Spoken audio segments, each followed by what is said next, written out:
Ja.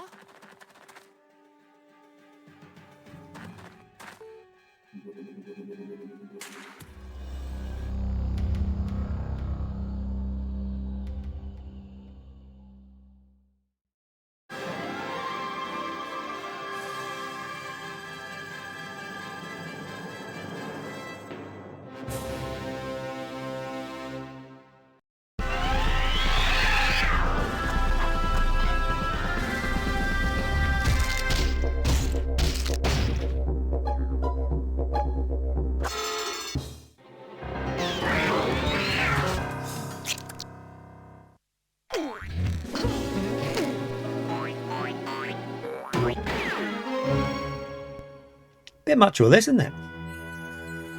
Anyway, yes, welcome.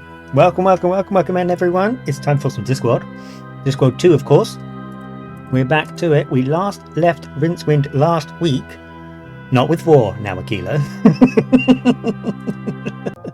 But thank you for being here. We left him here, where Death was complaining about poor working conditions in Hollywood. Not topical at all. We have the solution, essentially. You might remember, basically Death needs a stunt double. So we're going to be dealing with that, because Death keeps having stuff chucked at him, you might recall. So we're going to be dealing with that as a matter of priority to start today's stream off. Now, today we're doing something different with the stream, because not only are we streaming Discworld for our standard 3 hours, but I'm experimenting with an evening stream, evening UK time that is, where we're going to be jumping on a Pokemon ROM hack. I'm trying to experiment with doing the more variety stuff that I keep cramming in ad hoc, structuring it for the Wednesday evening, and then doing it that way. And that way we can keep our playthroughs of stuff we're doing all intact. But then all the experiments that I like to do can be locked to the Wednesday evening, so I don't keep like just appearing at random. Because I know some people, I'm very happy and lucky to say, are kind of using my stream as part of like a streak and stuff like that. I don't really want to disrupt people who are relying on the schedule, so that's kind of what we're doing so far. We are also going back to visit the sheep. Here he is. A black sheep, but he's a skeleton. Ah, I get it. He's died in the wall. Hey. This is a pun or play on words. Go on, let the groan out. It's therapeutic. I can't believe we're straight in with the puns. I don't know what I expected. It's Discworld. But yes, can you see here this little GIF? That'd be a good GIF, wouldn't it? That'd be a good emote. It's do you want to be a stunt double for death? Because famously, of course, this is the only other skeleton on the entire Discworld, so this is the one we have to ask. I was just wondering whether a career in the clickies might be just exactly what you're looking for.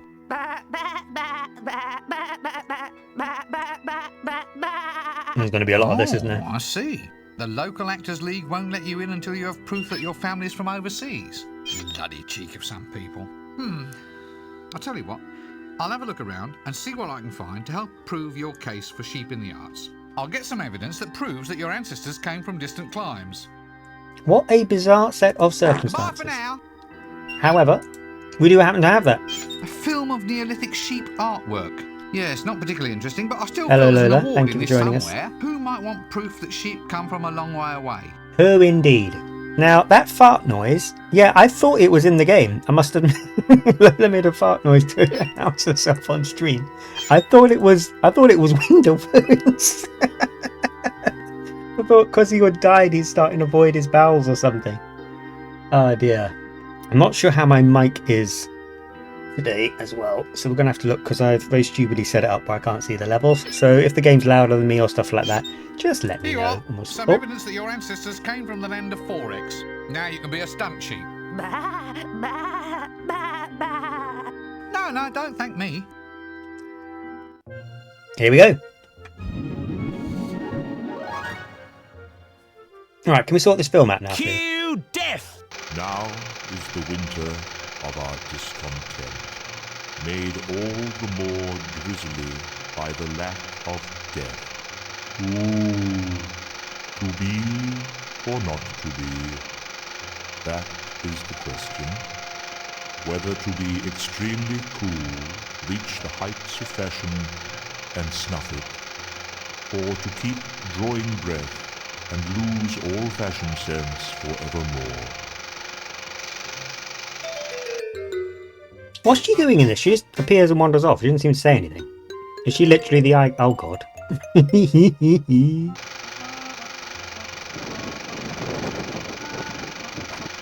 Oh, he gets lovely feathers dropped on him for stunt double. Fine, everyone! Cut and paint! Ah, this is more of a lark. Watching someone else work for a change. That was beautiful, baby. Just beautiful. You're going to sulk again. Feathers? It was just feathers? What? Didn't you read the script? It's Julian's special scene. Oh, showbiz. Fame and fortune. I hear you calling. I, of course, inserted the CD very, very quickly. Obviously.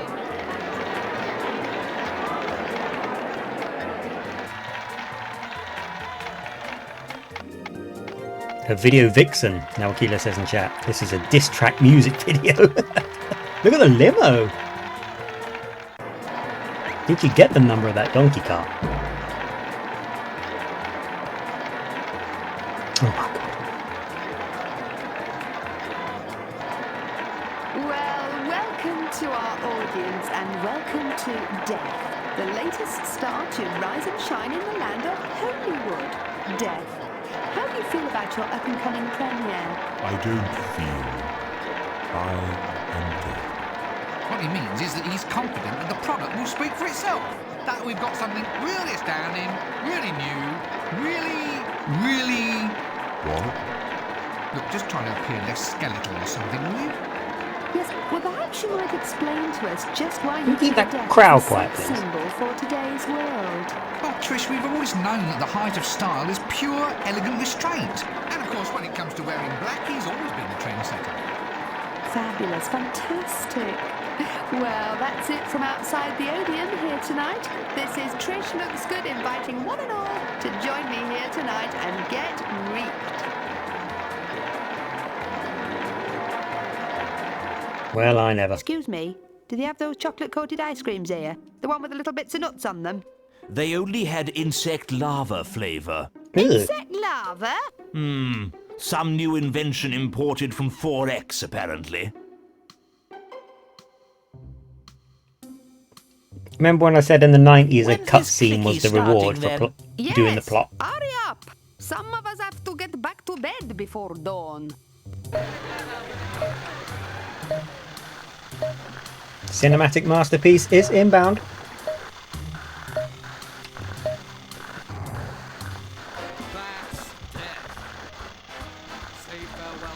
Oh dear.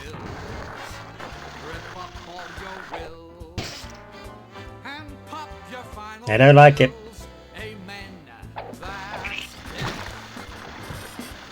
Rubbish! I say, this is appalling. Ugh. I haven't seen anything this awful since I saw the Dean in the showers.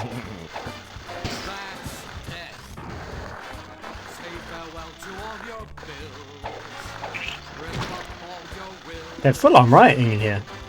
I mean, the film is just the same 3 clips over and over, so I kind of get it.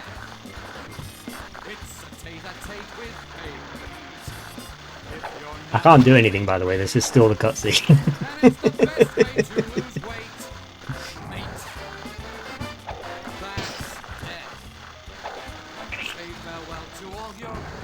Oh, I was about to say this is the stream, but there we go. Well, that didn't cut the mustard. No, I thought it was awful. Well, in its Oh, not this awfulness, guy. it had a certain beauty. Just as in beauty, we sometimes see awfulness pressing through from underneath. I mean, sure. We all look at it and say, well, this presentation eats its own young.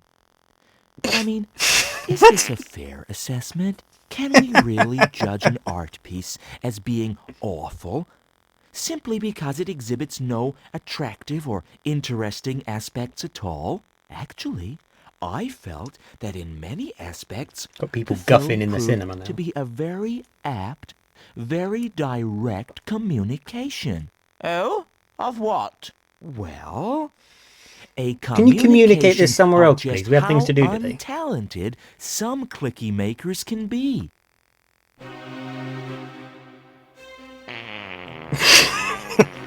Are you sure, Lola?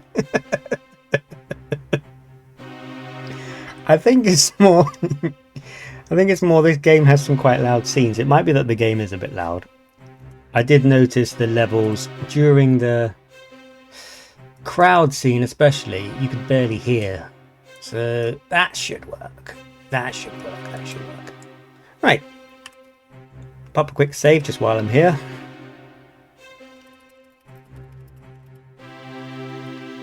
There we go. Right, it's up to Rinceman to solve everything as usual. If you've already made a bad film, why are you entrusting him with a projector? A calendar? I'd take a closer look, but since it's one of Dibbler's, I don't think I want to see who this month's model is likely to be. My chat is rebelling because they want louder fart routines. I have to see what I can do. I might have dialed them up as far as they go. Forest Thump, the tender story of a But I will child look. brought up by a family of dwarfs. Well, obviously it's a thingy.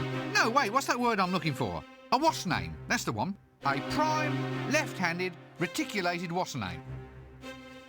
Well, I'm rebellion in the chat. Cans full of old clickies. I suppose it helps to keep the nutrition intact. Right. So we need to fix the film, basically. A projector, and it's mine, all mine. Well, that's what... Hey! And look, Huh? it's operated by a crank. No jokes, please. Look cute. I'll need to rewind the reel first. Alright, how do you do that? You said there's a crank. Can I grab that? Okay. On the device, do we This cut? looks like it fits. This seems fine. Oh, I need something to splice first. Okay. Wow, this is we've already got this. Leftover film of the Elf Queen, eh? Still some good footage here.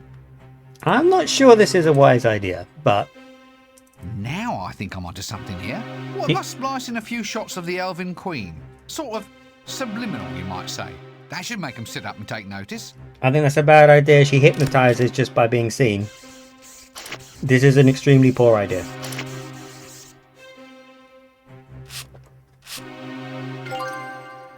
Oh no, Rincewind. I don't like this.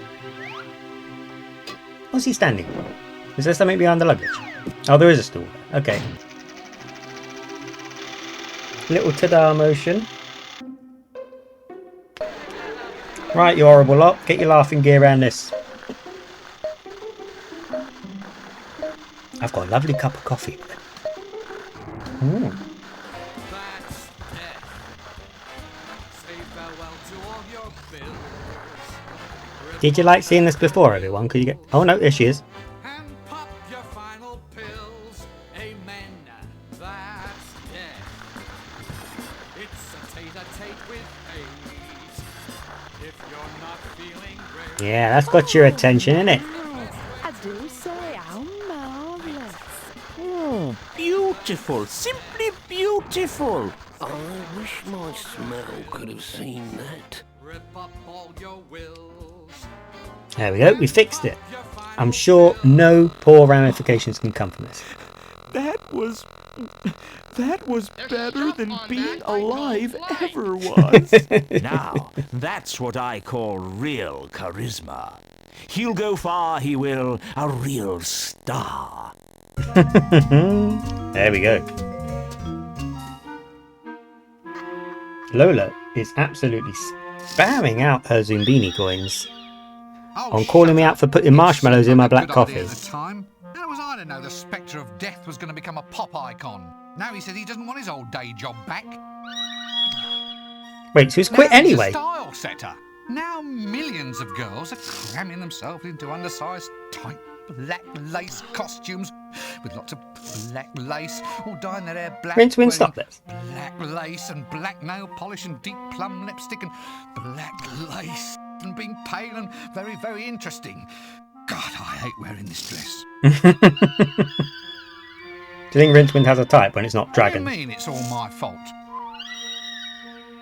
Well, of course I saw the game's opening credits. I was there.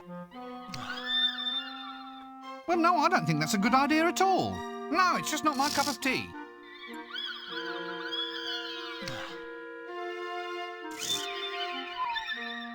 You mean I have to become death? Uh-oh. Well, I suppose it'll help me make new friends.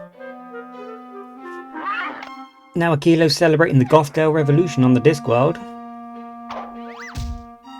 It's usually a good thing, isn't it? Alright, off we go. That's Death's Source, and we are leaving the physical plane. We are going to Death's domain. Rincewind is going to have to become Death. Till Death becomes Rincewind, you might say. Oh, look. Oof. New act, new puzzles, new everything. Act 3. The Grim Rincewind. That's me. Here he is. Right, so Death doesn't live on the Discworld, obviously. He lives on a wafty floating place up in the sky, but not in the sky, in the same way the heaven's up in the sky, but not actually in the sky. And we've been brought here because the death of rats, oh, hello, kind of blames Rincewind for what happened. The fact that Rincewind blew Death up in the beginning of the game has finally caught up with him. Here's some corn. Funny, I've never really thought of Death as a home baking kind of guy. I'd need a scythe to make any impact on that lot. Now, do I still have... No, I have less than I was... Right.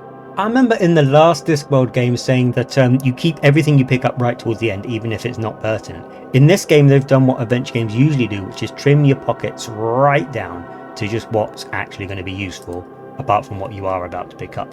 So I was a bit surprised by that. I remembered it differently. Should we go in the garden? Talk to the creepy child?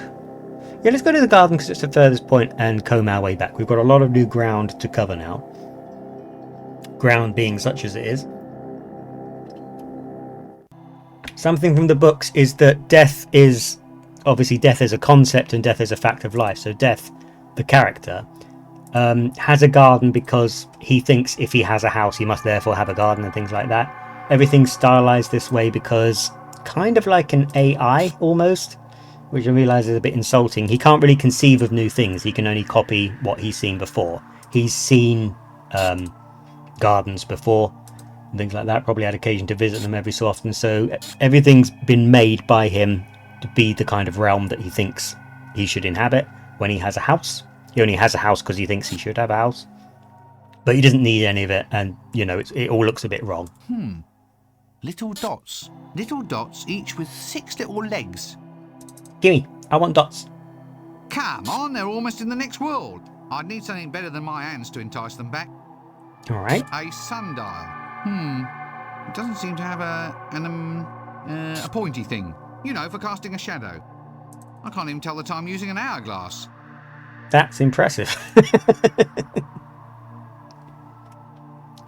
Skiffy, welcome. Thank you for joining us. I'm sorry that the notification skipped you, but welcome aboard. We're in Death's Domain. I don't know how familiar with Death's Domain you are from the books. That's where we are right now. Death's granddaughter, so I hear. It's Susan Stohellet. Hello there. And what are we doing in this awful place, eh? What are we doing here? Well, I'm minding my own business. As for what you're doing, some of us would rather not know. Apart from that, there doesn't seem to be much going on. Well, I'm trying to be friendly. Yes, probably not a good idea. Susan seeing as you're wearing that Stohellet or dress. Stohellet? I was always told not to talk to strangers, and it'd be hard to be stranger than you. Well, excuse me. All I thought was, hello, here's another mortal in the land of death, then. I mean, it seemed we might have a few mutual talking points, information to exchange, pleasantries, something in common, that sort of thing. Well, it looks as if we buy our clothes in the same shop. Yes. Susan is only a little girl at the time of this game. Obviously, the games are non-canon.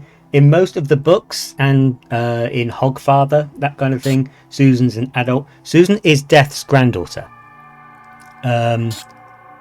Death had a human daughter by adoption, obviously, and when the daughter had a child, it was the granddaughter. They don't have any lineage, but because of the weird way the Discworld works, Susan has certain characteristics of Death, as if she genetically inherited them. She can do his voice, for example. She has a weird sort of imposing effect on people, that kind of thing. So it's as if she's a half-breed of Death, but she obviously isn't. She's fully human. Very strange and hard to explain. Let me guess. Death's handmaiden? No, actually, I'm his granddaughter.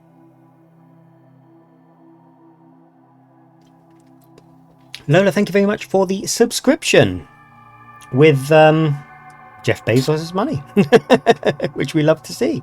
Was there something I can help you with? Well, it's just that I don't know quite what to do. I'm supposed to be standing in for Death, but I don't know what to do next. Yes? But what am I supposed to do? I mean, what does a living Death do with his time? It all seems dead boring to me. You'll have to give me a signal when you expect me to laugh. In a universe of infinite possibilities, I suppose that hairstyle had to come up somewhere. Don't be rude, Death. Although she's being rude to you, I must admit. Look, I'm afraid I called him Death. Did you hear that? I called Rincewind Death. It's already working. He must have got the job. Maybe someone's fixed Death's little red wagon. Give it. Hey, leave that alone, you! Oh, it's something in an adventure game that someone doesn't want us to have, which means we're going to need it. Yes, I think Death could probably do with some serious advice about his choice of decor. Talking to him will be a dead loss. Hey! Now, Akilo, you're disparaging the fact that Death's daughter is adopted. It seems to be the only way. I don't think Death, for certain anatomical reasons, has a way of providing his own offspring.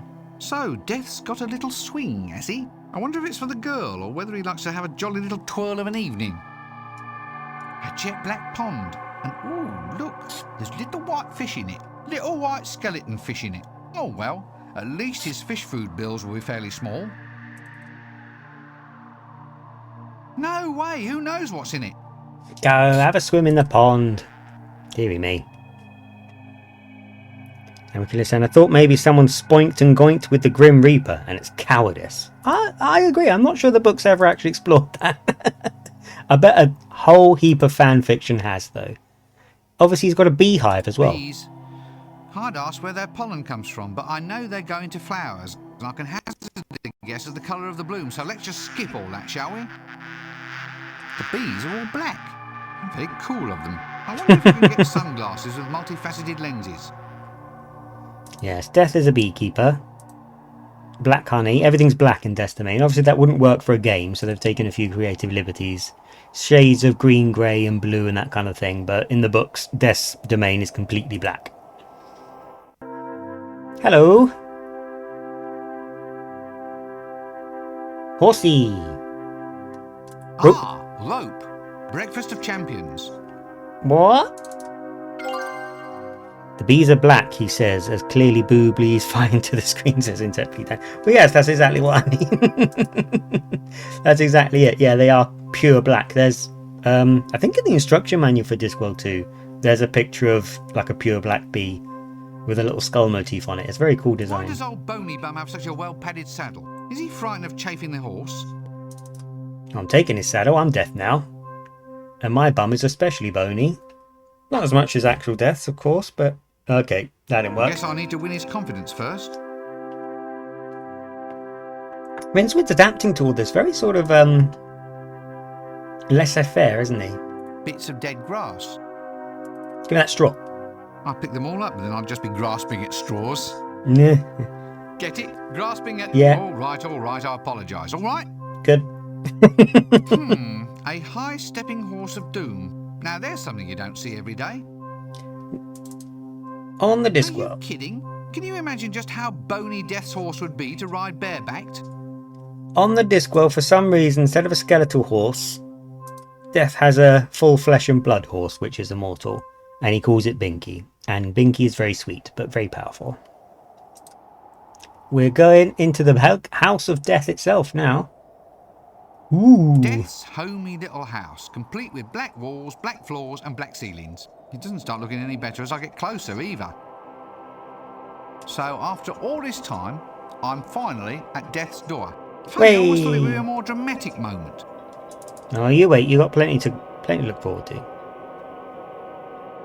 Now Akilo in chat would never doubt Binky's power. Very wise. In we go. Ooh.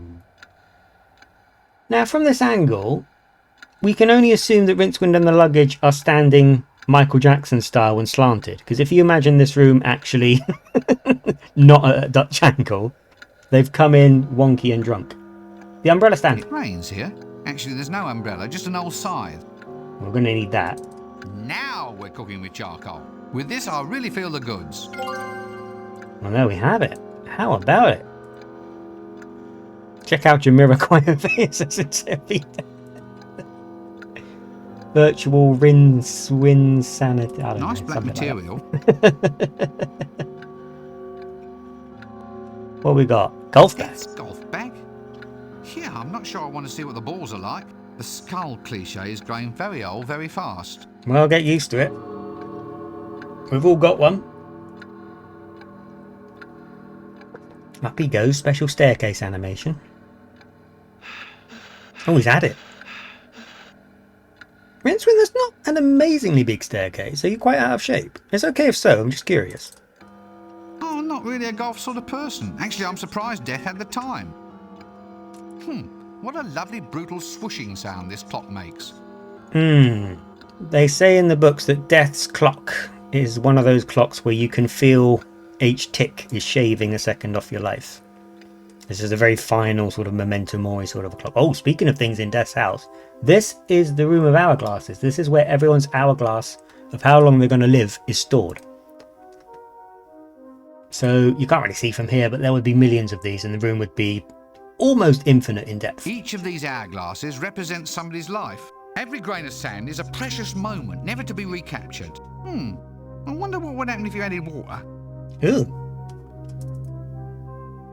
Nah, no thanks. I'll only end up knocking the old lot down. Each of these hourglasses And then there's an executive toy. toy. I wonder what it does. Play with it. You're deaf now. Some of us have got a game to play. Oh, boo. It's one of those clackety-clackety Newton's Cradle things, but there's only one ball, because Death has no imagination. An inkwell, and it's full of ink. The blackest ink I've ever seen. A ledger. All good public servants need one. I wonder what's inside. I'll just sneak a look. Let's see.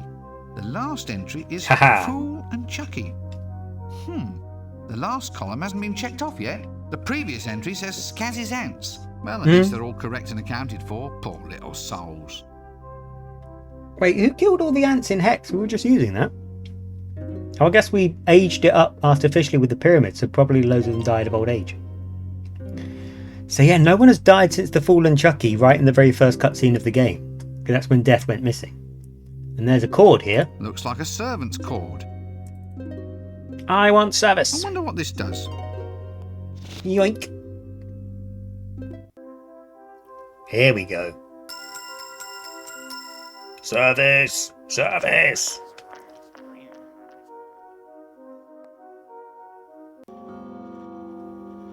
Oh, I forgot. Yes, you get a bit of a time. Bit of a time. We're having a bit of a time. You have a bit of time before Albert, the butler, shows up. But we haven't met him yet, so I'm going to forego that. But essentially, I think we need to distract him by pulling the cord, and then we go and nick stuff in the room. You know, classic adventure game stuff. Here he is. Rincewind running away. Where are you going to go? I take it you rang the bell, did you?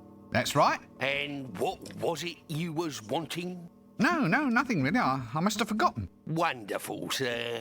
Then I shall get back to my duties. Please don't hesitate to ring the next time you think you kind of maybe might have forgotten what you wanted. Oh, never fear. I will. Albert is Death's butler. He is human, but he lives forever because he lives in Death's domain where time doesn't pass.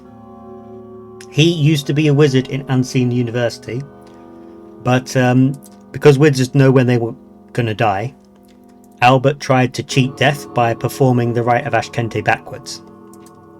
And somehow they came to some sort of arrangement that instead of dying, he comes and works for Death instead. So now he's a butler. I don't think he has any wizard powers anymore. And he is, and you can perhaps tell, a grouchy little man. Not like me. Anyway, Rincewind, let's take a look. No, we just came here. I've gone the wrong way. Is it this way then? I know there's some more upstairs that we need to look at. Oh! Plush. Well, this does support the now a kilo someone geschmoinked to death theory, doesn't it? A bunny? I wonder what it's used for. Grab the bunny! Oh, it worked. I thought there'd be some sort of ordeal. How cute. A little bunny rabbit for putting pyjamas in. Now, because I know the kind of game this is, I'm unfortunately going to start immediately trying to cut the bunny up. Cutting that won't help me. Oh, I weirdly had this weird memory that he has to de-stuff the rabbit. Ooh, a comfy looking bed if ever I've seen one. It's nice to at last have a room with a bit of colour in it. Loader in chat is suggesting the music's a bit loud versus the game, so let's dial that down a little bit like so. There we go. Ooh, I turned the subtitles off. Not to be done. Ooh, a comfy looking bed if ever I've seen one. It's nice to at last have a room with a bit of colour in it. There we go. Now, how is that with the dialogue versus the music? Because I must admit, I do forget sometimes how loud the music gets in the Discworld games. There we go. That's good, that's good. Oh, string! It's an adventure game, I must have the string. Give it to me! Pick it up. There we go. Again, no mumbo jumbo. Wonderful, wonderful. Girly stuff. Nothing of real interest to a tough macho wizard like myself. Go to bed. Forget it. Do you think they'd waste memory on animation of me sleeping? Oh, how meta. Okay, right, we're going to leave. We got some string. It's the part of a new act where you start picking up stuff you're not entirely sure why you're doing so. But everything will become apparent as we go. We're just getting our bearings for that. Richmond, please, come on. There we go. Down he goes. Yeah. No animation of you sleeping, but you can have a nice long animation. You can have a nice long animation of you coming down. This is another part of Death's domain. This is where everyone's life story is being written. All the books are writing themselves because whoever they belong to... Thank you, Dan. All the people the books belong to are still alive, so the books write themselves. A biography of somebody's life, still being written. Let's see what's happening now.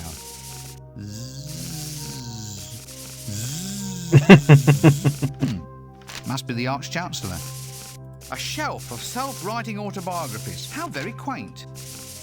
So everyone who's ever lived or died on the Discworld has one of these books. And obviously when the book is finished, so is your life. Oh, now Akila's calling it the ASMR room. Maybe so. Maybe I'd dial the sound effects up in here. Wait a minute. This biography's mine, and it's been bloody remaindered. Some cheek. Well, if I can't take it, then who can? Oh, I've picked up my own life story. My life biography. Big print version, easy to read. Feels like someone's scrubbing my brain with a wire brush. Is that good? Do we like that? Is that good? Let's experiment. Ooh. I'm going to mute the mic and just stand here for a moment.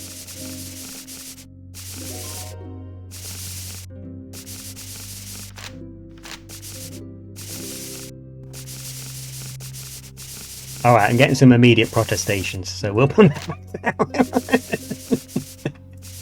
down. Not to worry, not to worry. Worth an experiment. If I can't experiment with my own audience, then who can I experiment? Whose is this? Ah, Albert. Now, what does it say at the moment? Albert sits and takes it easy, dreaming up more silly quests for the little twerp in the dress. Boo. Oh, just wait until I become a real bona fide death. Then I'll deal with him. Right, okay. Into the alcove then. Now Akila's likening it to a small pixie shaking a maraca or a bunch of prairie dogs burrowing in your ears. Don't 100% know what a prairie dog is. It's a rodent, Not. Isn't it? Now that strikes me We as don't being have them. suspiciously We don't have unfriendly. prairies. Twerp in the dress. Yeah. Yeah. We're in 1996, I think, so Friends humour is alive and well. Here we go, it's stuck in here. There you go, here's the bugger himself. Who are you? What do you want?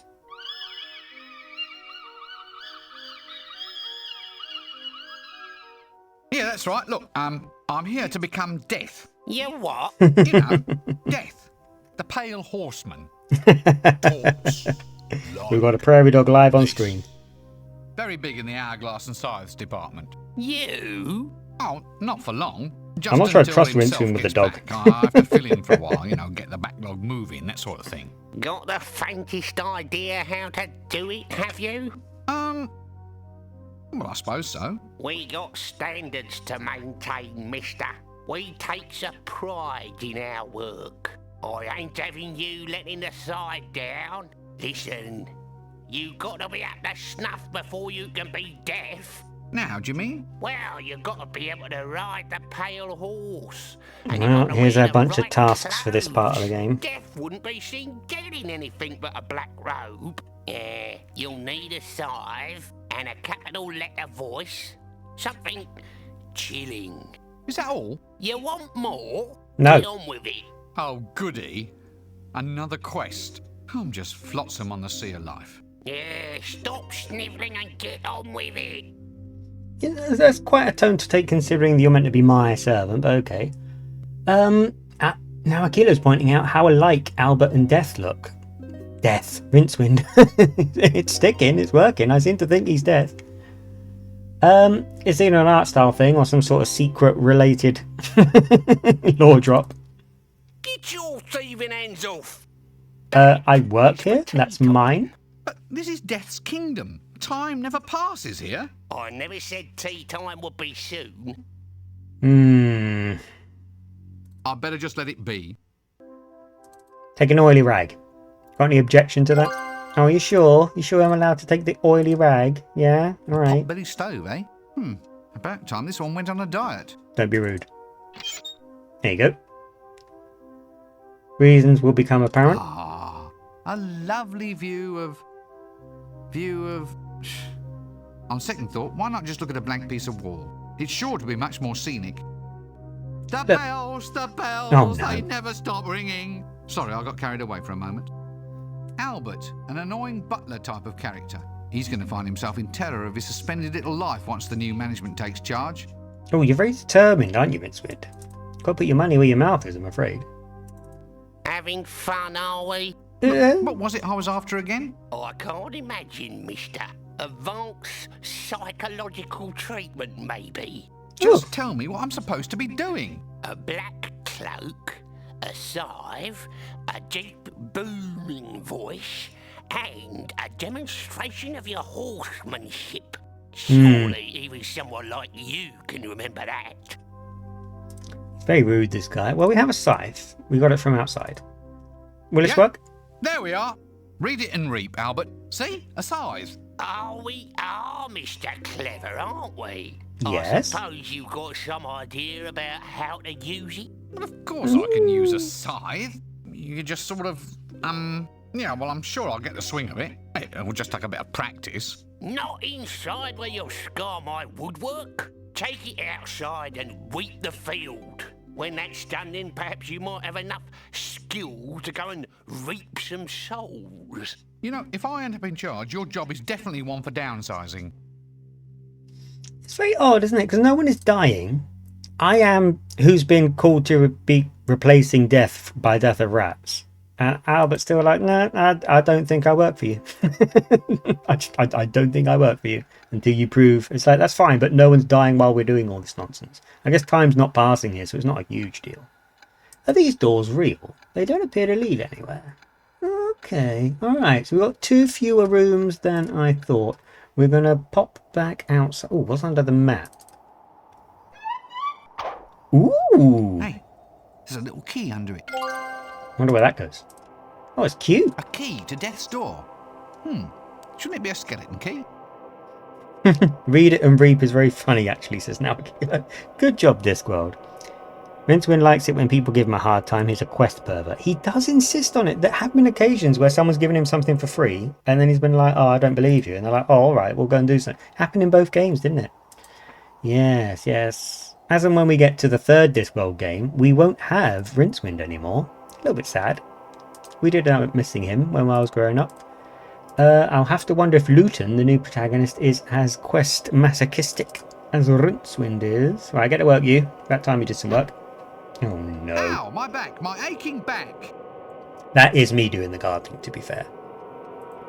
Basically, the long and short of that is that Rincewind semi-refuses to do the manual labour necessary to reap the fields, so we're going to have to find a cheat to do it. You know how it is. Right. Stable, house. I remember, I think we have to look around the house a little bit. There's a window. I can't imagine there's much of a view. What exactly do you hope to see in the domain of death? Infinity stretching out in every direction by the look of it. Chimney. A chimney? How very odd. Does death actually need a nice toasty fire of an evening? For that matter, is it ever evening here? I'd need a really tall ladder or a grappling hook to get up there. A grappling hook, you say? You know, I think I've seen this in the clickies. That awakened a memory in me. Isn't that strange? Coming in. Oh, right, yeah. Okay, not the best idea. No, don't like this either. Rincewind might. He's persevering. Alright, okay. Yeah. Up you go. There we are. Oof. He's clipped off the top of the screen. Alright, let's talk to Albert. This is a trick we can play on him. Albert, it is I, Death. Really, sir? Nice to have you back, sir. Now we can get rid of that little prat in the pointy hat and dress. Rude. Well, at least I've proved I can use the voice. Simple as that, for some reason. I'm not the Hogfather, you know. I don't deliver presents. Alright. Oh, flowers. Flowers? Oh, what a surprise. They're black. Pick him up. I'm just trying to get him back down. I thought a little arrow would point, or a little pointy finger or something like that. No such luck, but we are down. I don't need one. Anyway, it wouldn't suit my lapel.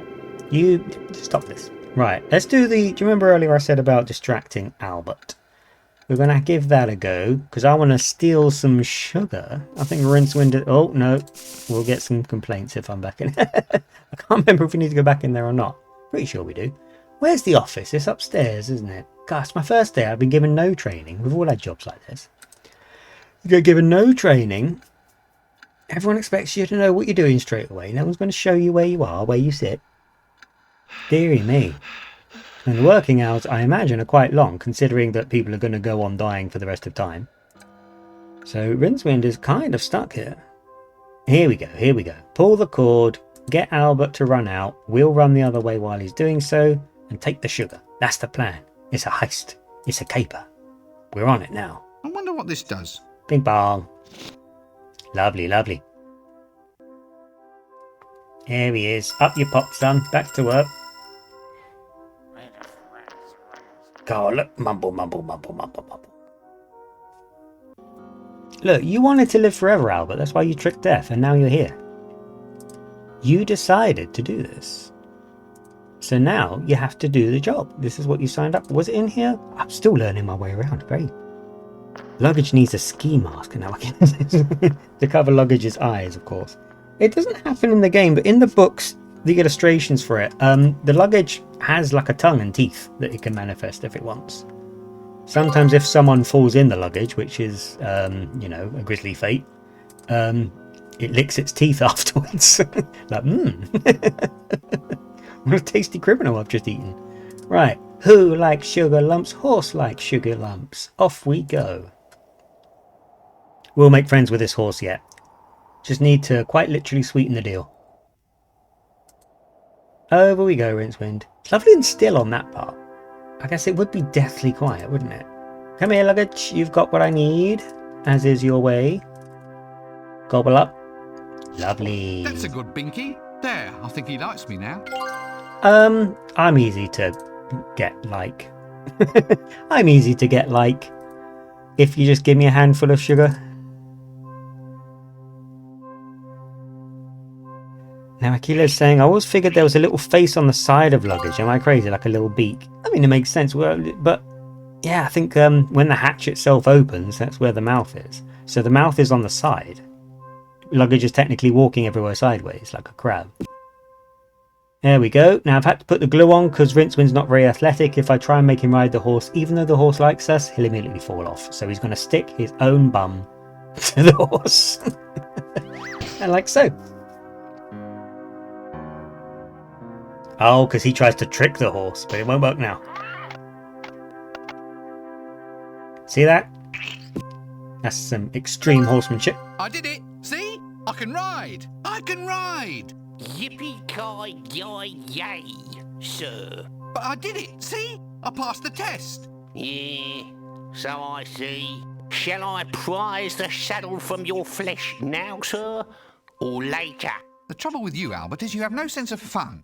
I'll laugh when I'm prizing you out of that saddle, my friend. Yow! Oh, glue ass. Now Akilo asserts in chat.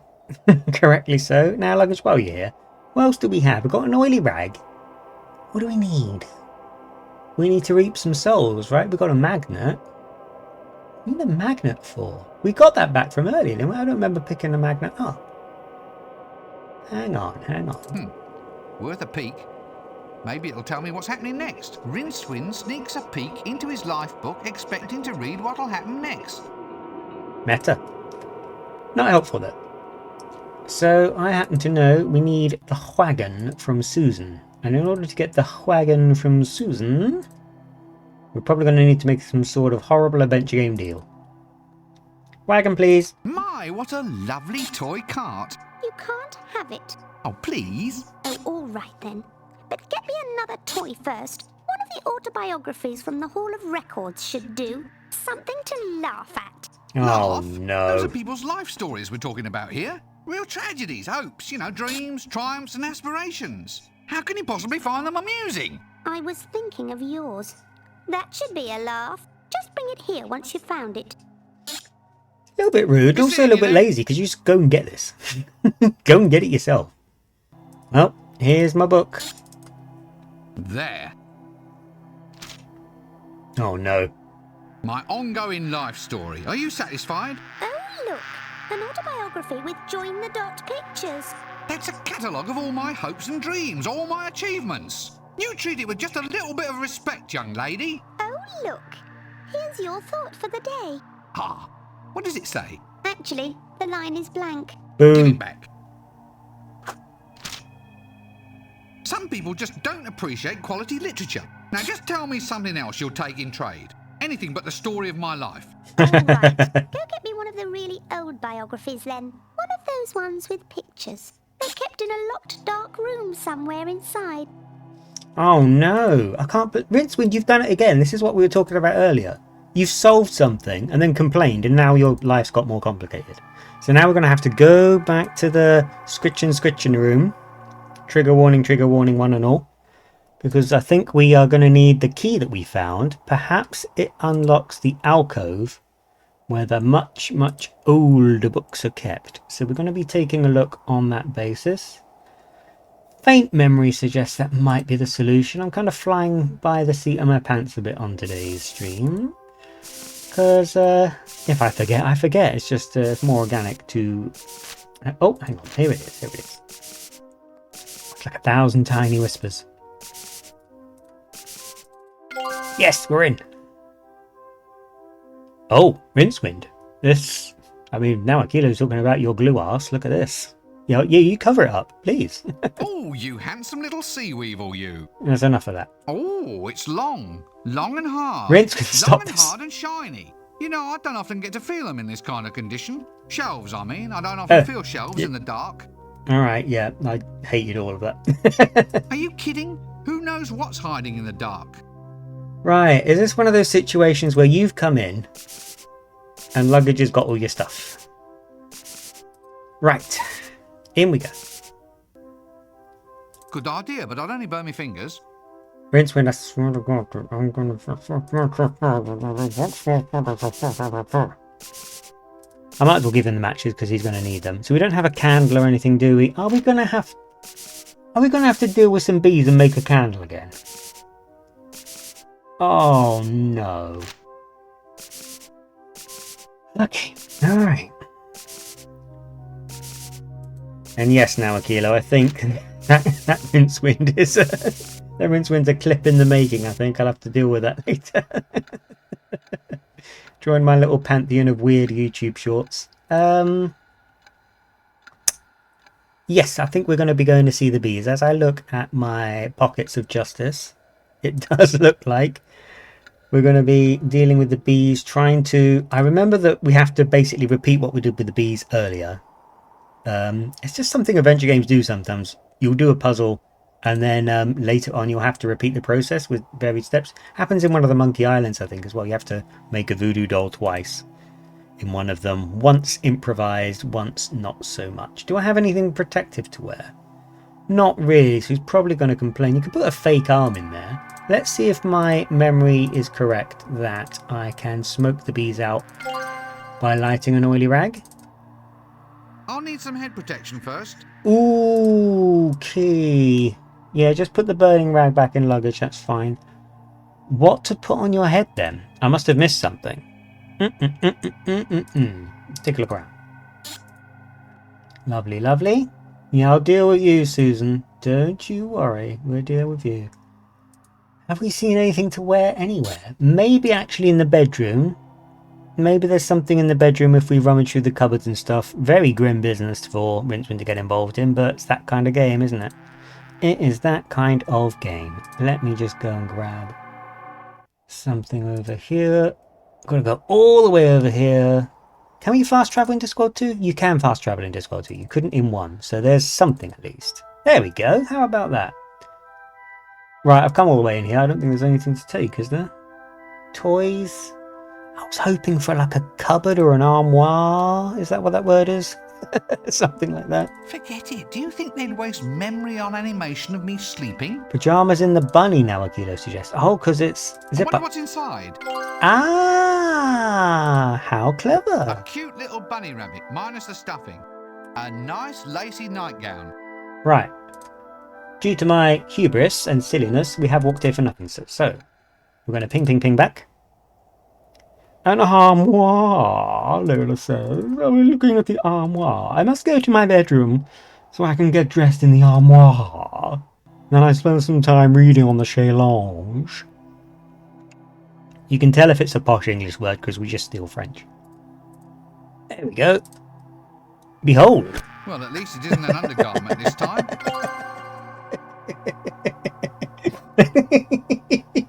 That's very silly. No, you can't do that.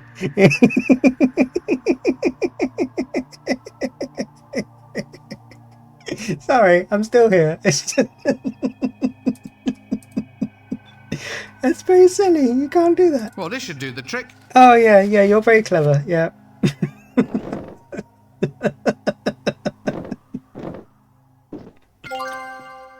Now Akilo is celebrating getting their adventure game brain on the go. Once you start thinking about the world this way, everything changes.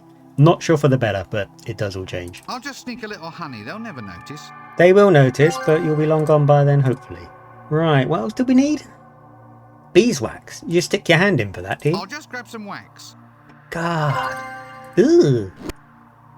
Oh yeah, better take that off. You wouldn't want to look silly. Sinister black beeswax. I'm not exactly sure that it's a commercially viable product, but still it's very atmospheric.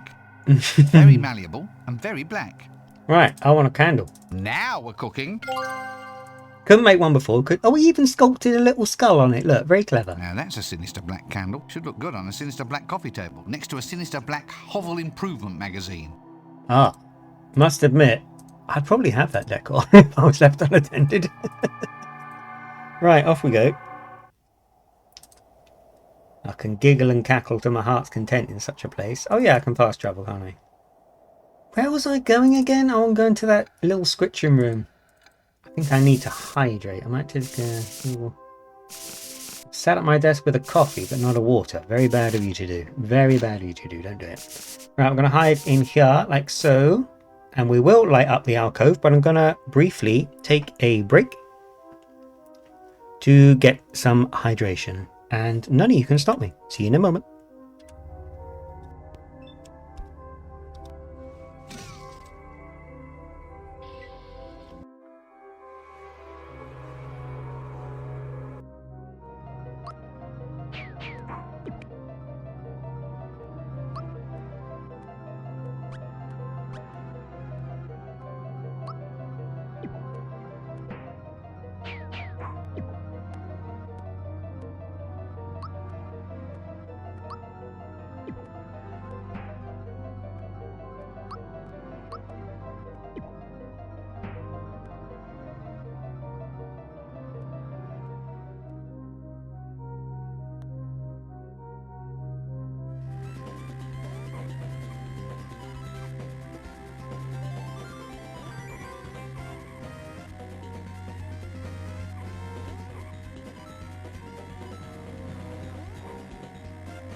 We're back. Thank you for bearing with us. Pop a save while chat discusses sinister home decor ideas.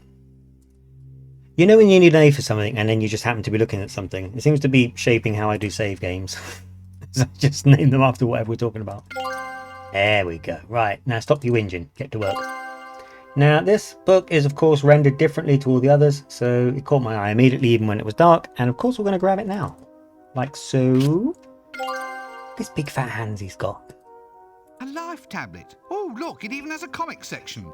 So basically, Rincewind's gone so far back into the archive room that it's caveman tablets, life stories. So that's the super old one. That's about as old as it gets, and I don't think that Susan can really complain about this. Presumably, she's read all this kind of stuff before. I think Susan. I mean, obviously, because I know from the book, she does age. She's not a child forever for being here. But it's just quite weird how the Discworld works. I don't know if she has to go back to the Discworld to do it, or if she would actually age here. Or if it's one of those things that sometimes happens in Discworld where if you think you're supposed to be aging, you do. It's very odd how the Discworld works. A lot of it is kind of like belief is almost a currency on the Discworld. There. Don't hit her with it. Did she eat Are you it? satisfied? I think she ate it. Perfectly. This one's much better than yours. Here's the cart to play with. Let me know when you turn up in court. Ooh, sinister. Right, let's put this cart into here. I think I can wedge the scythe in at the front. Behold. Yep, that will all become apparent My special patented reaping machine. in a moment. We need to go back to the cornfield. Now Kilo is backing up the idea that she ate it, getting her mineral balance. It's a wonderful multi-purpose plot hole stitch, to be fair. Yes, yeah. The idea that on the Discworld that belief shapes the outcome of things. Like in the afterlife of the Discworld, if you think you've been bad enough to go to hell, you just do. And if you think you've been good enough to go to heaven, you just do. It's a bit of a sinister outlook, but it does solve a lot of problems. And if you believe in reincarnation, you reincarnate. Here he is. Come on, Rincewind. About time we did some work.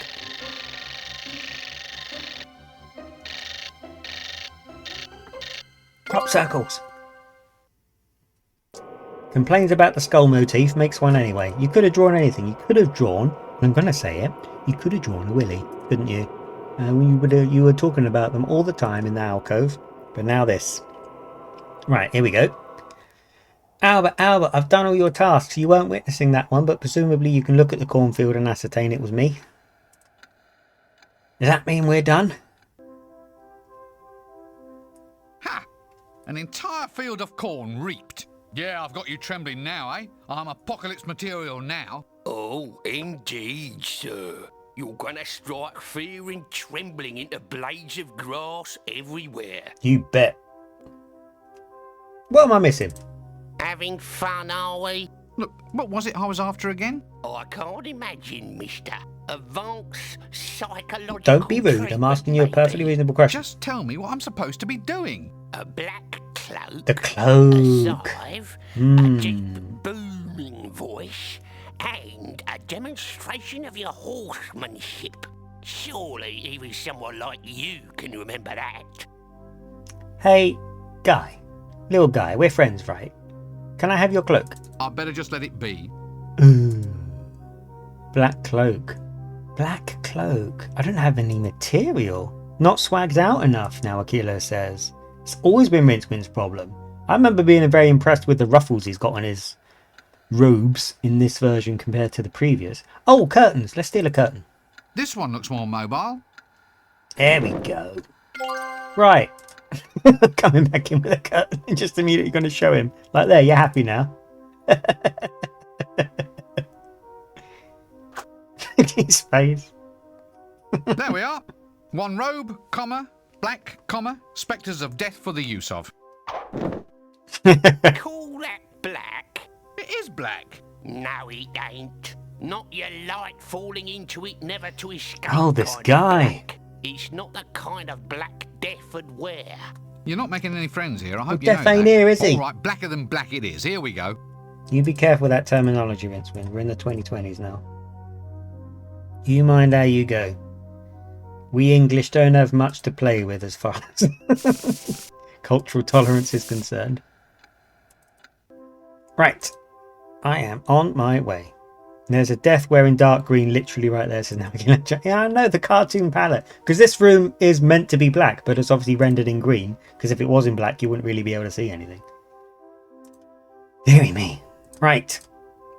He mentioned the ink was extremely black. So There's not enough ink to do the job. I am going to strike you with a hammer. Not a bad idea, but I'll need more ink first. Where does that come from then? He must get it from somewhere. Is that like a back room? Is Rat Death a joke to you, Albert? Now, Akilo. Yeah, because Rat Death, like, is official. Couldn't Rat Death stand in while Rincewind's getting up to speed? So at least someone's dying. I don't know. They're not... Where do I get more ink from? Oh! It's weird, the childhood memories that are surfacing, I must admit. Right, we're going to nip back to the garden. Strike him with your rinse-wind squashing mallet. Very specific mallet. Right, no one cares if Upper Pond, right? Everything's in it is already dead. Come along. This should really blacken the water.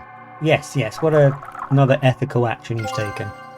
There you go. A lovely bluey purple black pond to put this black and no, this grey and red fabric into. Like so. Now this really is blacker than black. If you say so. Oh look, he's even cut it into sleeves and all sorts. A black robe. De rigueur for your actual spectre of death. Ooh, de rigueur. Is that French again? Back we go, back we go. There we have it. Right, we're finally getting somewhere. I don't think the act is as short as I'm making it, though, I must admit. Wait, I can double click. I'm still on my Discworld 1 brain. I could be nipping right over. Look at that. We don't need filler content. It's an adventure game. The gameplay is the filler content. There you There go. we go. Light not that only was simply weird. falls into it, That but was it really doesn't weird. even get a chance to scream. Yes. Well, the cut could be better. Belt up, you Albert! slag. Oh, very well. I suppose. Sorry, I've had my beggars fill with can't be Albert. choosers. Only known him 5 minutes. Right, I've ridden the horse, got the clothes, the voice, the scythe, the moves. Now, hold on. Being deaf isn't like delivering the papers. It rather is. The clients somewhat come to you, don't they? I can't let you go out hacking and slaying wholesale until you've had a trial run. Start small, mister. Collect 100 souls first, and then maybe you'll be ready to get out there and slay them. 100 souls? Right now? Yep. Look, couldn't we, just come to an arrangement? Come on, 10 gold pieces says we just, forget all about it and get on with the story. Bribery, eh? Mhm. Trying to buy your way out of a quest? Where would we be if everyone tried that, eh? We'd be in right, modern well, gaming. Let's go get 100 lovely souls for Albert and the principle of complicated gaming, eh? Bye-bye, mister. Don't trip and decapitate yourself on the way out. I swear to God, dude. Look, he's got his fist clenched. He's got to hit me. Oh, it's the patrician. Ah, the gentleman from the Assassin's Guild. Do please come in and abase yourself at the edge of the yellow line. Now, come closer while I explain.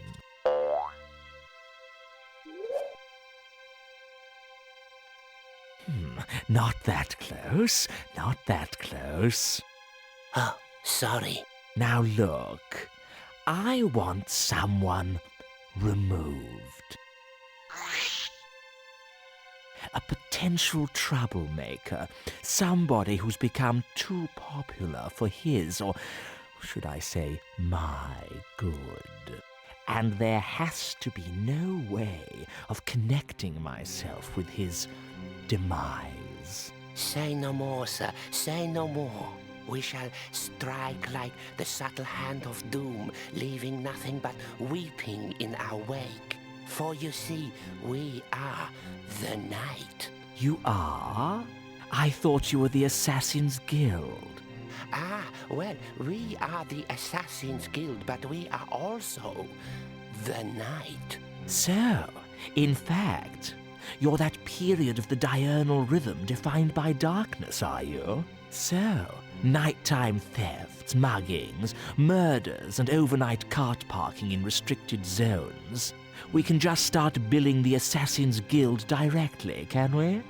No more fussing about with tax collectors and fines. What? But just because we are the night doesn't mean that we're responsible for the night. Well, if you are it, then you have to control it. And if you control it, then you're responsible for it. This seems eminently sensible. I have a few thousand unpaid bills we can send your way by tomorrow. No. Now look. All right. We aren't the night, but we are of the night. Of So we are an integral part of the night without assuming any controlling or otherwise responsible position. So, whereas we can assume custodianship of unpaid bills, this will only be as a storage facility, a favor to you, my lord, until we find someone who utterly encompasses all aspects of the night, whereupon we can pass the bills on to him. Oh, very well. So, in the meantime, just get on with this new job, huh? And don't mess it up like you did with the Fool's Guild last time. Right, I'd forgotten this happens, and I think the youth call it crashing out. But essentially, I'm going to speak my piece about this. That was the patrician of Ankh-Morpork in the throne, Lord Vetinari. He's my favourite Discworld character, and that's why I'm being precious about this. Lola's saying they banged on a bit about the pun about the knight. That's a good point, because the patrician has made it illegal to use baseless metaphors in Ankh-Morpork. So if you go around saying you are the knight, the law of Ankh-Morpork is so literal that he's like, well, yeah, if you are the knight, then I'm going to make you responsible for everything that happens at night. Because you wouldn't say that unless you were actually the knight, right? Because that would be illegal, and you wouldn't say something illegal to me because I'm the ruler of the city, right? So that was what that whole diatribe was about. He's dressed in purple. The patrician wouldn't dress in purple. He looks like a little Grand Vizier sort of person. The patrician wouldn't do that. And he's sort of cast as a bit of a cartoon villain, which the patrician is not. If he wants you dead, you probably already are. He wouldn't need to call the Assassin's Guild to do it. Yeah, but he also doesn't really need to kill Death. But basically, he's trying to have Death killed because because Death got too popular. The patrician doesn't care. The patrician doesn't care if Death's popular or not. The patrician is the ruler of Ankh-Morpork. He's a dictator, but he positions himself in such a way that everyone argues with each other more than they argue with him, and everyone will be slightly better off if he was in charge than if he wasn't, and that's how he sustains his power. Early form of Veterinaries, Gif you saying in chat. Exactly, yeah. This was in 96, and it was a bit of a mischaracterization. I think a lot of the stuff I love about Veterinari was always kind of set in stone. They did that in Discworld 1 as well. They had the patrician in his throne just sort of saying like, oh, we're going to tax you, we're going to do this, with the nasal voice. It's just my sort of fanboyism. I've never been happy with how the patrician's been portrayed. Even when Jeremy Irons played the patrician on TV, I wasn't happy with that. When Charles Dance played the patrician, I wasn't quite happy with that. But that's just me being a bit precious. But it's because the patrician is such a very cool, complex character in the Discworld. Weirdly serious, weirdly in-depth character for a parody comedy series. So whenever he shows up in media, I start sulking. So yeah, the patrician is asking the Assassin's Guild to kill Death, which he would never do, and is nonsense. But that's sort of a subplot that's happening back on the actual Discworld while Rincewind is here. Concurrent to that, they sort of mentioned that the patrician was trying to blow up the Fool's Guild in the first place at the start of the game, and that's why there was a bomb. I don't think they ever fully explained that, but yeah, just this whole sort of conniving thing and the idea that he'd even be associated directly with the Assassin's Guild to begin with is a no-no. It wouldn't happen. Thank you for coming to my TED Talk. You don't see the patrician in Discworld Noir, but you do hear him speak. He's sort of like the figure behind the scenes, which is kind of more in line. That Discworld Noir is the closest to the book continuity in terms of it would actually fit in the book continuity, in my opinion. Let's grab the fishing rod. Childhood memories are resurfacing. There we go. Why do we need a fishing rod? Very logical adventure game reason. If my inventory will keep still, we need to connect it to a honey pot. I'd like to know what I'll catch. Why do we need a honey pot on the end of a fishing rod? Because we need to get 100 souls. Where can we find 100 souls if we can't leave? We can find them in this pit. The souls of ants. No one told me what animal the souls need to belong to, so we're catching these. Very clever. Very cunning. Lovely. Right, Albert. If you don't like that, I'll tell you exactly where you can stick it, and we're going back here to hand it over. And that might actually be us clearing up the Death Act in kind of express time. I'm a little surprised. I don't think we'll clear Discworld 2 altogether today, but we might. I'm a little ahead of where I thought I would be, And I haven't got to that point where I start getting stuck and forgetting things. If now Akilo hadn't dived in and reminded me that pajamas are inside the stuffed toy, though, we might have actually got stuck. So we're all in this together. I render you all complicit. There we go. Souls. Look, Albert. Look. Oh, you found a commode. Well done. No, Albert, I mean, I've managed to collect 100 souls. Oh, well, I suppose you must be deaf material after all. I should have guessed it from all your lines. Oh, all right. Go out and reap away to your little heart's content, but you've got to be back before the bell tolls. You know how the other 3 horsemen hate hanging about. That's it. We're on the job. Oh, God. Sometime later. How long has he been here? He's like, I forgot about this scene. He seems very comfortable in the job. A little bored, perhaps, but we've all had quiet days on the office. Sooner or later, you come to be thankful for quiet days in the office. I've worked just enough office jobs to know that. Just leave me alone. Oh, there you are, sir. And quite the part you look. Well, aren't we the Is it sycophant for now? you? Your very first. What's this? It's a lifetimer hourglass. It counts off the moments of its owner's life. As you can see, it's almost empty.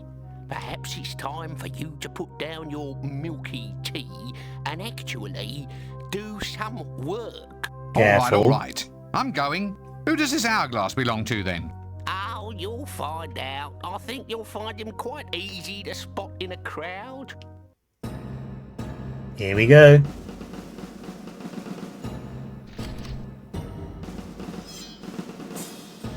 Win, please. Getting very sinister.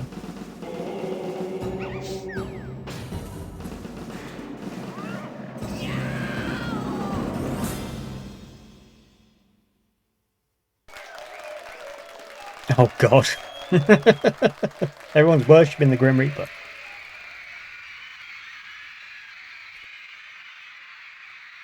And now, Undead from Ankh-Morport. Welcome to the show, once voted most likely to reap a harvest of grown vegetables. And now, the person I guess we're all waiting for. Here's Death! It's your boy. Whoa. Yeah. All right. Thank you, ladies and gentlemen. You're a beautiful audience, if somewhat stupid. This cutscene's weirdly quiet. I think it's using the sound effect channel rather than the speech channel. Upright and breathing. Of course, you know why my old job was always so hard. I only had a skeleton staff. Hey, that's enough of that. You can see why someone wants him dead, don't you? However, that's meant to work. Knock, knock. Who's there? Death. Death. Oh! Thank you, thank you, thank you.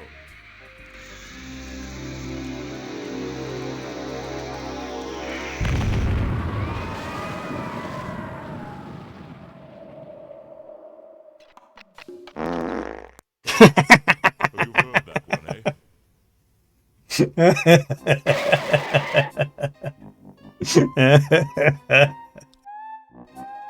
Oh no. Alas, poor Death. Yeah, now the sound level's fine. I knew him, Horatio. A man of infinite jest.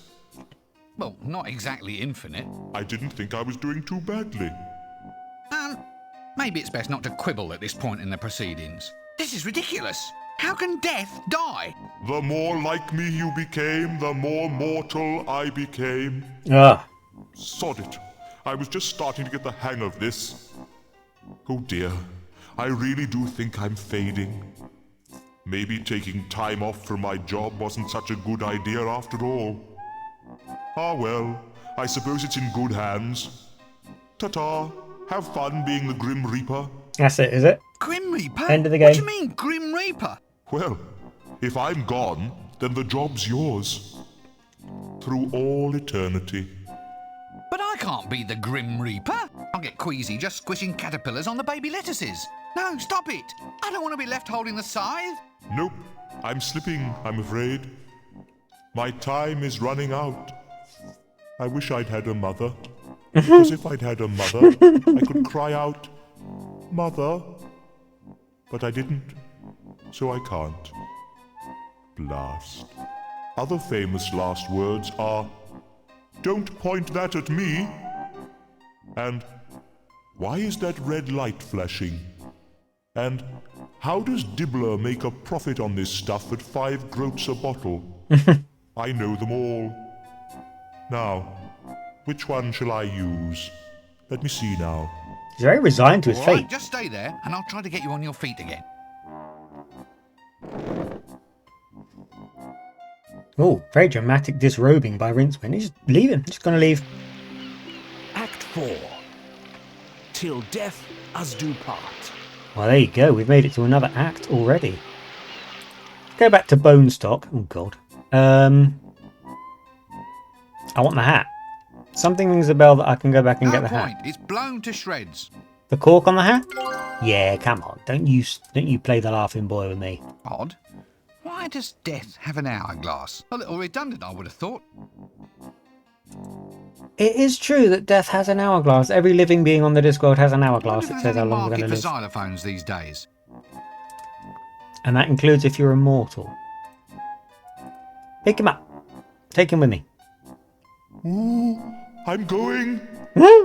I'm going. Oh, here I go. I'm going to do that when I die. I'm still going, you know. All right. Something to fill up your hourglass. I'm working on it. Honestly, you'd think nothing was done around here without me? Well, Once, funny just you once, mention it. I'd like to see an adventure based on Rincewind stays in bed and gets some kip while everyone else runs around and collects stupid objects on his behalf. I can understand the frustration, but we'll deal with it. Don't you worry. Don't you worry. Now Akilo's calling you out for stripping when a terrorist attack just occurred. The forest has the Elven Queen in it. I've got to get my bearings. I think I know what we can do. I think something I've been stumped for a while might be finally coming into play, but I'm not 100%. Because there's this bunch of hoodlums. This is nothing doing for right now. If we go back to the very culturally sensitively depicted jelly baby, like so. Here's the buzzards. They're still following us around because we still have the awful R. So if I get deeper into town like this, what I really need to see, that prospector that I keep whinging about, he's going to have to start becoming relevant because I need him to take me somewhere I don't know where to go. Up? Oh no. Stop it. I'm in the mood for frogs. Yeah, frogs are the things I've been thinking of. But they're so small and green, and they reign supreme in this crazy Cassandra's house of love. Oh! Ooh, much better. Yes. Ooh, I like this one. Quite right. Plenty enough to go around. How'd you cook it? Sage and onions? Sage and onions? In the middle of the desert? Oh, turmeric, rose water and onions then. Come on. Yes. Mm-hmm. Whoops. Well, there goes Casanunda. I'd watch what happens next, but I'll probably be here for days. You're fine with that, are you? They're going to kill him and eat him, and you're just like, yeah, it's funny, isn't it? I expected everyone to kill... Here he is, this fucking guy. Sorry. Been waiting all game for this little bloke to show up. It's basically why I came here. I didn't expect this whole Casanunda thing to kick off. I thought everyone would be annoyed by the frog song, but everyone just seemed, yeah, I'd love a little frog. Hand it over. Where's the little frog? He has a gilf harem, says Nawakilo. Yes. He's the little lover boy. Now, we're going to have to do something horrible and nasty. Very unlike Rincewind, I know. Take the rotten arm. You buzzards want it. You can't have it. We're putting it in the saddlebag. There's already something in there. Oh, I swear to God, Rincewind, I'm going to push you in this river. Hey, look, a canteen. Oh, look, a canteen. Oh, shut up. Right. I get in a mood with Rincewind sometimes, don't I? He's one of life's complainers, not like me. There we go. There we go. Oh, that's close, look. You ever do that? You ever sneak something? I mean, obviously I've never have, but you ever sneak something onto someone's person, or like take something you know you shouldn't, and then the person shows up just as you finish doing it? It's nerve-wracking when that's going to happen, isn't it? My friend tells me when stuff like that happens. So you've got to be careful. Here he goes, look. Now we know where he's going because Rincewind is watching the buzzards fly. And therefore, he's pixel hunting for us. I can't actually move the mouse right now. But what's sort of being visually represented here is Rincewind is tracing where the buzzards go in the sky. And therefore can intuit where the prospector's going, because the prospector's going somewhere very important. You might have remembered the Fountain of Youth. Well, it'll sure make a change from bottled mineral water. Well, indeed. So we're going to head over there. The prospector knows where the Fountain of Youth is. God, trudge. I suppose it is the desert. I wouldn't wear this in the desert. This place looks like a good place to sleep. Go to sleep then. Maybe I could take a nap later when I finish this game. Alright, okay. You need to decide if you want a sleeping animation or not. There's lots of sand in the bottom. It's the water Fountain is of Youth. spurting up through a little hole in the base. Do you want any of the water of the Fountain of Youth in a canteen? Feels like a good idea, doesn't it? I've never understood the myth of the Fountain of Youth. I mean, I understand what it means and that kind of thing, but why a fountain? It could have been like an apple you eat and you live forever or something like that. I wonder why we chose a fountain. Just the idea that the water's eternal, I guess, keeps springing along. Right. No immortality for anyone, sorry. Rincewind decided he wants something, so everyone has to suffer. And then we've got an hourglass into which we can put some sand from the Fountain of Youth. We're going to artificially add sand to Death's hourglass and therefore expand his life, even though he's not alive. This is adventure game logic at its finest.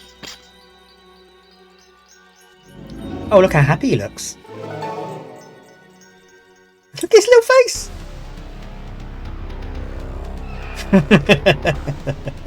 Welcome to the 90s.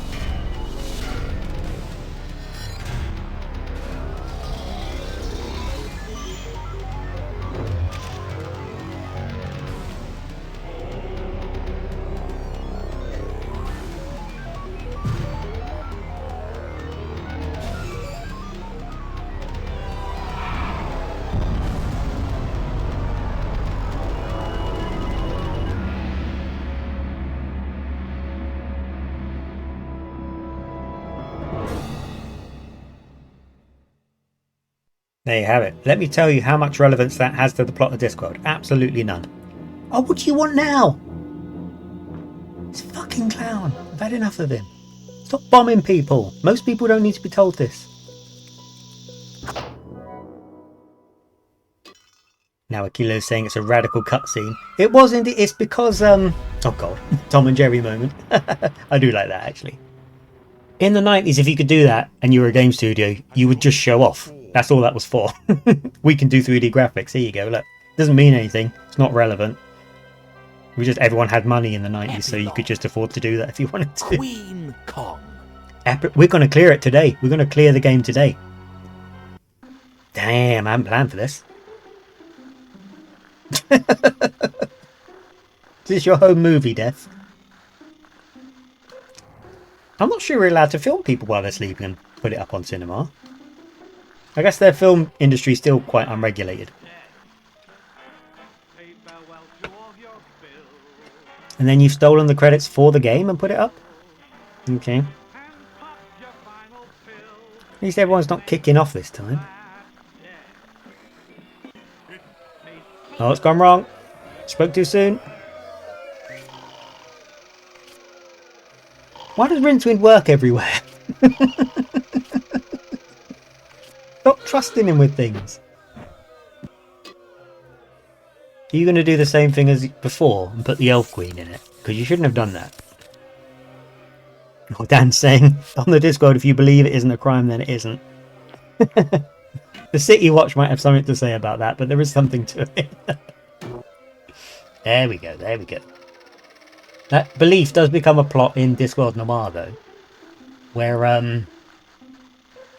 you have to deal with the gods a little bit in Discworld Noir. I don't want to spoil too much, and what they're trying to do is cultivate belief, because a god can't exist on the Discworld unless you believe in it.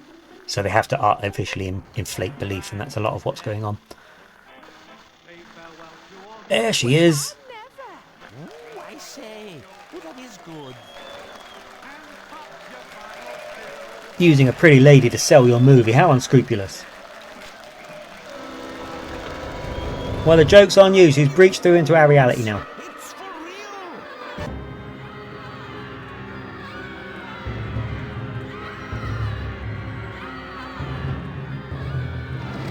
She's had enough.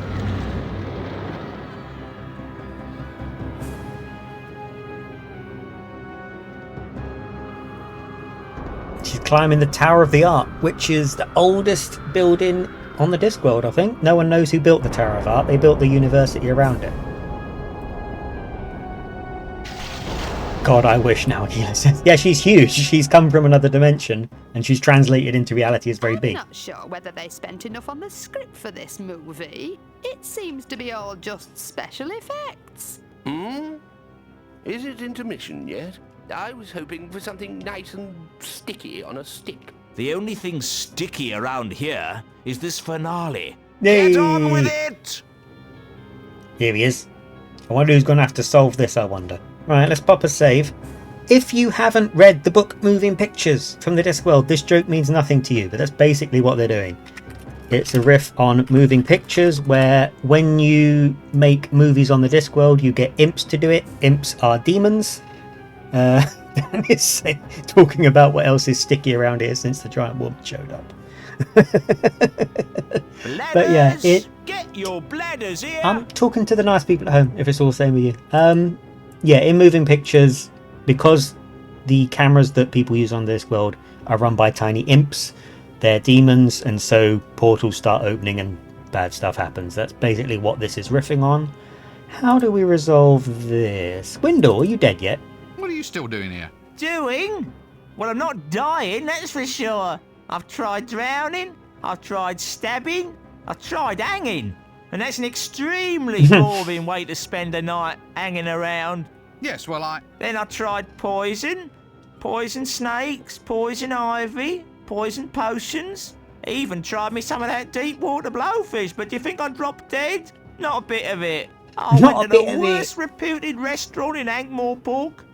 And that was hard to find, let me tell you. I got a meal made by the owner's pet rat, called William. Still nothing. Can't even get a decent case of food poisoning in a town these days. In my day and age, you went in fear of your life every time you went into a street cafe.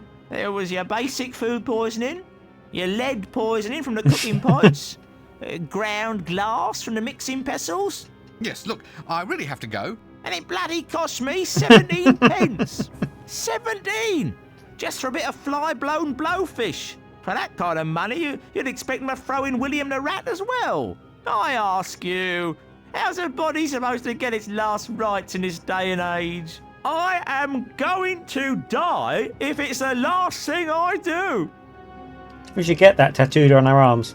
Now Akilo's pointing out how full of poison he is. He's probably highly explosive. The Raven.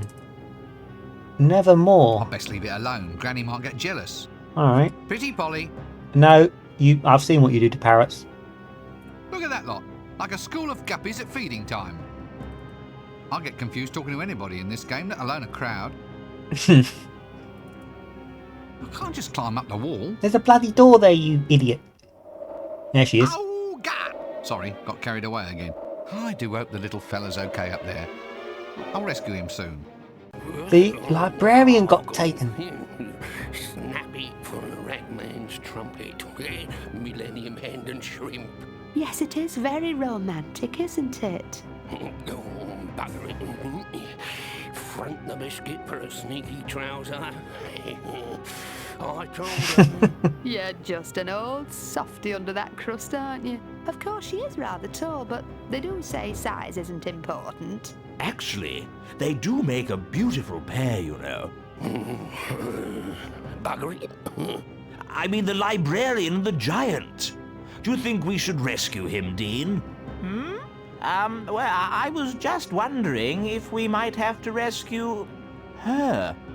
Perhaps we'd better just let nature take its course? That's your Got a friend. horse, did you say? How's he going to get it up that tower with that big woman in the way? Oh dear. Anyway, look, the joke is that it's a woman taking an ape up a tower, not an ape taking a woman up a tower in a movie. That's the joke. Hello, Granny. Granny Weatherwax. Hello there, young man. Having a good day? Not This is massively. clearly some attempt at sarcasm. Haven't you got anything better to do than sit here all day? Well, it's not every day I get to see a man torn to pieces by a giant elf. Oh, yes. Point taken. Granny Weatherwax despises elves. Are you sure this is where you want to be? I mean, it's not exactly safe, is it? I don't know. The safest place seems to be wherever you are. I heard all those comments you made about the animation budget, you see. She's right there, you know. Now Akilo's saying how good Front the Biscuit a turn of face is. You can swap minds with this raven, can you? Yes, I'm very good at it. Oh, go on. Oh, you're possibly coaxing her manage to again. put all your knowledge and experience into that tiny little avian brain? Of course I can. Just watch. Oh, the real Granny Weatherwax would not be so easily led. Actually, What a maybe. clever woman. Clever, yet oddly dumb. It's a weirdly thumpy wing beat this raven has. But yeah, we're going to steal a witch's broom. Sure, nothing could go wrong for that. I suppose we're going to have to talk to Dibbler, aren't we? Hello, Sam, you right? Bladders! Get your bladders here! Only a groat apiece, and even then I'm cutting my own throat. Always on the take, this Bladders? bloke. Are you taking the Bladders? Bladders, my friend, a rustic forerunner of the more familiar rubber balloon, as enjoyed by children. This is absolutely true. Who says computers aren't educational? I've got sheep bladders, vole bladders, moose bladders. You want a bladder? I'm your man. You know, I believe you. You can do other things besides blow 'em up, you know. Yep. Oh, dozens of uses a good bladder. Although right now, I admit I can only think of one or two. One, really. All right. Animal bladders. That's right, Squire. There's toys for children. Wonderful idea, eh? Look, do you really think this is an appropriate part of an animal's offal to be touting about as a child's toy? Well, I suppose you're right, sir. But the stomach gets used for haggis and the intestines get used for sausage skins. Wait, brilliant. There's one bit no one ever uses. I can get hold of a pile of them right now. No, Yeah. stop right there. This has gone far enough. Bladders I can almost understand, but I will not allow you to run about giving children toys made out of Skulls, sir. What's wrong with that? I can make little drums, castanets, little money boxes. skulls. Oh, good. Right. Well, that's okay then. You just go and sell some animal skulls later on. It'll have to be later, Squire. I'm still trying to shift all those animal colon footstools I made up yesterday. Vince Wind has penises on the brain, doesn't he? Dan in chat is asking, can I get an adder bladder? Do you have a cunning plan? I had a sheep skull to play with as a kid. Don't judge, for fuck's sake. That's quite a metal toy to have as a kid. That's really cool. All right. I'd like to buy some bladders, please. Certainly, Squire. Now then, what sort? We got your rat, your vole, Ugh. that's the field vole, meadow Yeah, prairie vole, dog. and the killer Clatchian vole. A killer vole? Oh yeah, you know the ones, 6 feet long, covered in poisonous spines, with incisors like chisel blades. But I thought voles were sweet little things, you know, small and brown and covered with fur. Not these ones, sir. Take your arm off in an instant. They've levelled whole continents. Obliterated ships filled with puppies, baby kittens and innocent nuns. Wait a minute. These look like sheep bladders. It comes to something when a poor sheep is finding its essential organs floating around as kiddies' balloons. Sheep, sir? Never, sir. Catch me arming sweet little creatures with curly wool and big brown eyes? Nah, not on my life. Cut me own throat if I tell a lie. These have been taken from Clatchian voles, a life form so foul, sir, so venomous, so putrid and psychotic that the hunters were all awarded medals for services to humanity. Can you put some Clatchian shoes on, voles Dibbler? is like rabid sharks on legs, sir. Oh, well, that's all right then. In that case, give me some of them. Right you are, Squire. I just hope they had time to go to the lavatory first, though. Oh, Rincewind. Rincewind, Rincewind, Rincewind. Dare I talk to him anymore? We haven't quite finished it. Sick of talking to him. There. Right. By implication, A canteen full of water from the Fountain of Youth. we have everything we need to solve the crisis. We'll probably burst it. Do we have everything we need? Yes, no, maybe? Well, we're on the right track. On a scale of trackness, I'd give us a 7 out of 10. Alright, we have almost finished the game, but we're missing something. What do we need to do? Oh, God! Sorry, got carried away again. Stop I that. do hope the little fella's okay up there. I'll rescue him soon. We can't leave that. Like, this is it. This is the final puzzle in the game. We just need to put it together just right. Granny is still away with the fairies, I think, or indeed the That raven. would be cruel. Oh, you're never cruel, are you, Rincewind? What are you still doing here? Doing? Well, I'm not. Oh, we're not doing that again. I do find him fun, but we're not doing that. This again. broom's for riding. Let's leave it at that. Oh, okay. I mean, it's not an enormous amount of Bladders, stuff in my get pocket. your bladders here. Nope. Unless I'm missing something hereabouts. You won't talk to him again. I mean, there's not really much here. I must have everything. Wait, have I left something in Rincewind's pocket? Matches? Can you... That's already burning. Animal bladders filled with water. We could be onto something here. Yeah, that's fine. What else can we Bladders, do? get your bladders here. Tying that up won't do me much good, even if it is fun. Tying... A nice lacy nightgown. Maybe he doesn't want to be rescued, Dan is saying. I mean, yeah, we are kind of assuming on the librarian's behalf, aren't we? Well, we're on the right track. On a scale of trackness, I'd give us a 7 out of 10. Could you give me a steer on what we're missing, Rincewin? We're so close now. And obviously we are streaming for another hour and 20, but I prefer not to spend all of that here. I think mathematically, eventually we'd run out of options. Bladders, get your bladders here. Oh, and the longer we're here, the longer we have to listen to you shouting about bladders. Tying that up won't... I know that he needs to fly up and confront them. That much I know. Bladders... Wow. All smooth, round and sploshy. Is it that we need... I mean, water won't do much harm to us, surely. Do we need something else? It's water from the Fountain of A Youth. canteen full of water from the Fountain of Youth. Oh, I remember why that's important. No thanks, the last thing I want is to live forever through one of these games. Bladders, There. get your bladders I doubt here. I doubt that any water... Can I make the mouse younger? I doubt that any water will make that any younger. Well, you should apologise to the mouse. An undead mouse. Glue. Do we need to glue something together? There's no point in putting glue on that. There might be. There's no point... What am I missing? We'll probably burst it. So he doesn't want to have them burst in his... Bladders, get your bladders here. Something's missing. Basically, I don't feel like it's a huge spoiler to suggest. Rincewind has to fly up on the witch's broom and chuck water balloons at the Elf Queen. But he's refusing to do so because something is missing. There's not an enormous amount I can still interact with around here. So, it must be... One of the elves has even come out to watch as well. It's insane. They've come out from the other world. Bladders, It must be that I get have your everything bladders I here. need. I can't stop him shouting that, unfortunately.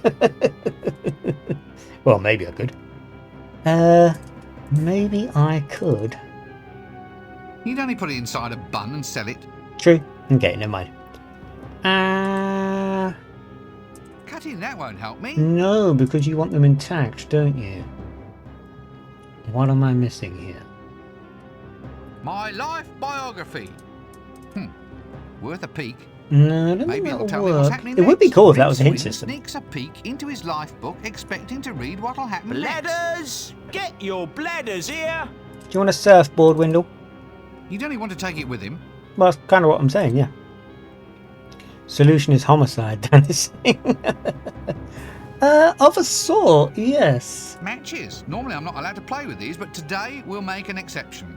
How lovely. I suppose it is a special occasion. Oh, imagine me I've cruised through this all day and now I'm stuck on the final puzzle. We have the Fountain of Youth. Do I need to put it in his pocket? What do you want me to do with that? Fly away on it or something? Sort of, yes. Bladders! Thank you for the Get your clue. bladders However, here. I think you might have solved it, Rincewind, because if I go up there, luggage can't go up with me. So is it that you want to be locked and loaded before you go up? It is. Okay, alright. It's the classic, there are two inventories in the game puzzle that I fell for once again. Off he goes.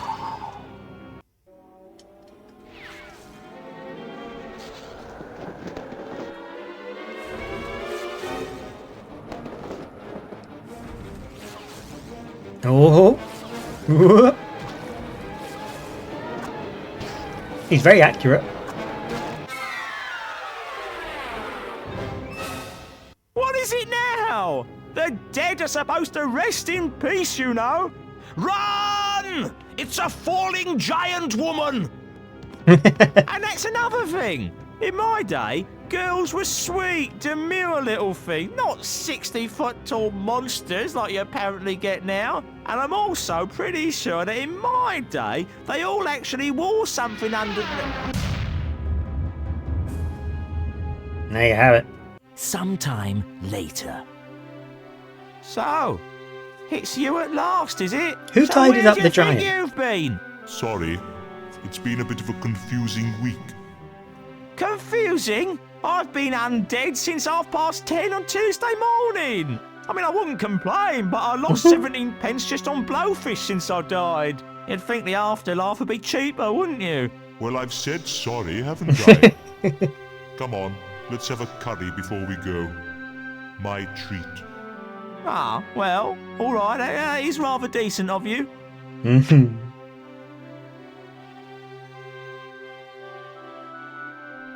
By the way, I tried strangulation, drowning, poison, traffic accidents. Another sunset I ending. even listened to improvised jazz music. But that just made me wish I was dead. Or that the musicians were dead at any rate. How did I finally manage to go? You got sat on by a giant elven queen. Now there's one I never thought of trying. Still, if you gotta go.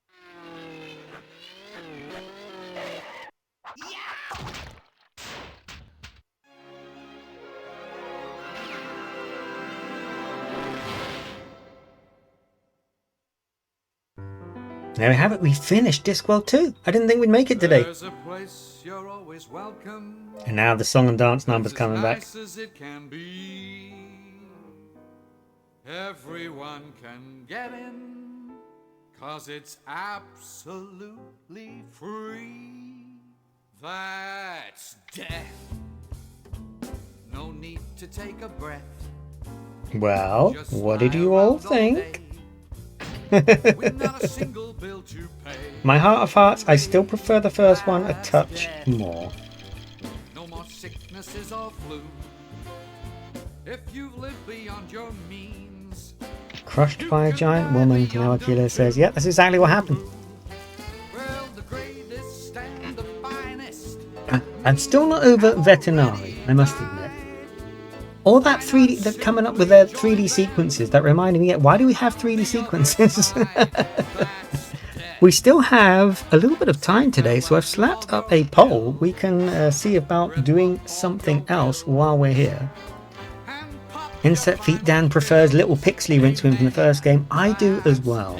I love this game a great deal, but I think it had big shoes to fill versus the other. And the other was noticeably longer as well. Then it's the best way to lose weight, mate. Nothing here to hurt you. More Discworld Dan commands. Come die with me if your life's a drag. Yeah, we do have Discworld Noir around. I mean, yeah, the first thing I do as a streamer is complete the whole trilogy. There is something to that. I wonder who voted for Overblood 2. I wonder. Which we're very behind on. I need to get... That's partly why I'm trying to integrate an evening stream as well, so I can get back to a lot of the things that have fallen on the backlog. This evening, we're going to be back to... well, we're going to be doing an hour and a half extra. I found a Pokemon ROM hack. I don't really want to get too much into Pokemon ROM hacks and that kind of thing, but this is one that sort of semi-remasters the very, very first game. And I thought it might be fun to try it. Just as something quite simple for the first sort of... I'm trying to sort of integrate Wednesday evenings a bit more officially. But we're not doing that until 7 PM UK time anyway, which is why we've got a bit more to wonder about doing now as well.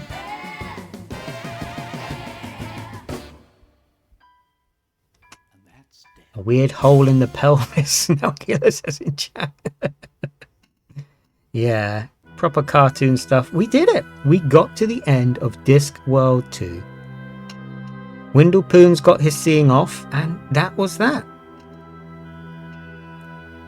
Here we have it. This is, I mean, I think weirdly one of my favourite parts about it is the intro. The intro where they're drunk and do the bomb defusal and that kind of thing. I mean, this is quite pixely as well, how this has come out, isn't it? It's a little bit much, but I'm very glad we did it. And I'm very glad that you were all here to see it. We are conducting the poll to see what is next. I think what I might do while that runs out is stay on the hydration game and do a little bit of a pee break. I'm told that toilet breaks are important for streamers. So we're going to jump straight to break screen very briefly for that. And I will see you shortly. Hello Riddler, thank you for joining us. I'm afraid it's just in time for a break screen, but we'll be back in a moment.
Riddler in chat's asking, what links encyclopedias, doorbells and phones?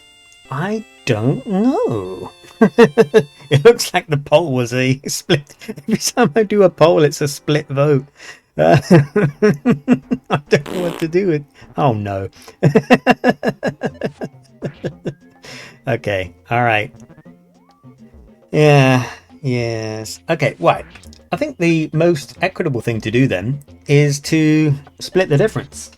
We'll do a touch of Discworld Noir and a touch of Overblood 2. That might work. That sounds fine, right? I'm sure that's fine. I'm sure that's fine.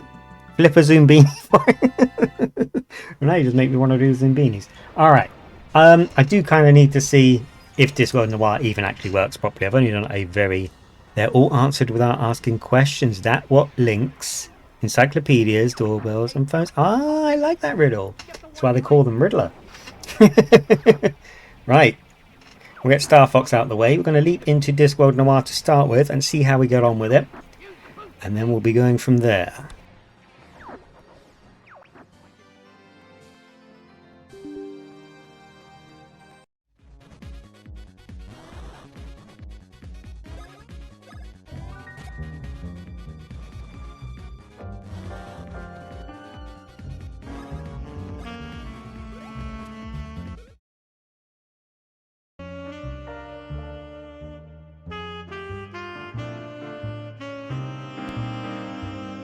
Seeing we've got sound, but we've got no vision. Let's try this way. There we have it. Ha ha ha. Ooh, yes. Did you know in Discworld Noir your cursor, nearly said compass, is a spotlight?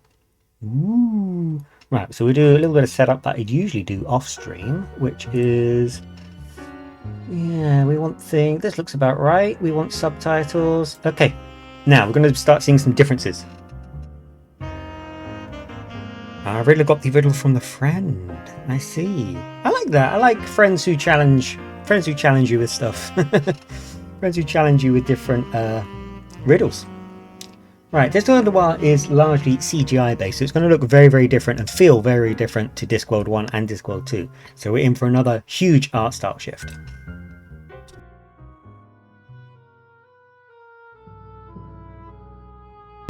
Everyone on the disc knows the legend of Eleanor of Sort, or at least everyone knows a legend of Eleanor of Sort, or Crinix, or El Halib. Ask most people and they'll tell you that she was the cause of the Sortian Wars. Of course, ask most people and they'll tell you the patrician is a kind of malevolent man. Never trust what most people will tell you. The real cause of the Sortian Wars was a little known goddess called Errata. It was at the wedding of Peloria or Theta or Pyramus or Prisby or Orphrey or Euphris. Depends who you talk to, really. Suffice it to say that being the goddess of misunderstandings, she wasn't especially popular, and it didn't take much to prevent her from being invited to weddings. This didn't please Errata at all, so she devised a cunning plan to take vengeance. She got Neoldian, blacksmith of the gods, to make a golden falchion and told him to engrave on the blade of the sword for the strongest. The resulting fight between almost 80 war gods would have ruined the wedding had Neoldian not had inadvertently engraved Laguncule Lady and I non accedunt, which roughly translates to batteries not included. Fortunately for Errata, an argument broke out between Patina, goddess of wisdom, who claimed the sword was subtly observed metaphor for the hopelessness of existence, and Kefut, the goddess cutlery, who claimed it was a giant knife. The argument went on for so long that a passing dog managed to borrow the falchion, go on a sword quest, and return as the god of canines and unlikely subplots in legends, before anyone noticed. In the end, it became so heated that Astoria, goddess of love, bribed Rome of Sort or of Phoebe or of no fixed abode to steal the falchion and hide it, just to shut her sister up. In return, Astoria gave Eleanor to Rome, even though she wasn't hers to give, which was typical of the gods, and the resulting extramarital confusion blew up into the Sortean Wars. In the carnage that followed, the Sortes falchion was lost, perhaps forever. Woo!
Be different to the cartoon style, isn't it?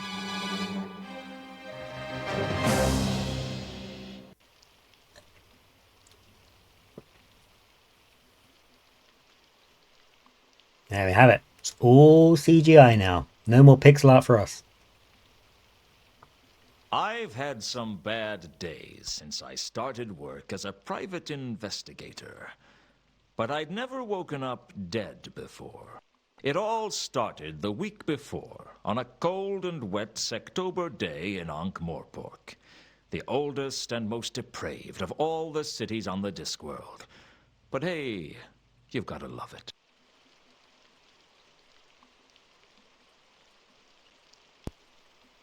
Now Akilo in chat is asking if he's American. He's doing a Noir voice. It's Rob Brydon again. It's Rob Brydon doing an American hard-boiled detective voice. I've been working as a PI for a little over a month, and business was slow. Hiring an investigator to look into your business requires trust, and the amount of trust in Ankh-Morpork wouldn't fill a cup. And it's a small cup I'm talking about. Sure, people trust that you don't get on the wrong side of the patrician. People trust that you don't walk into the shades alone. People trust that the Assassin's Guild will fulfill their contracts or double your money back. Yeah, people even trust death. Just don't ask them to trust their mothers.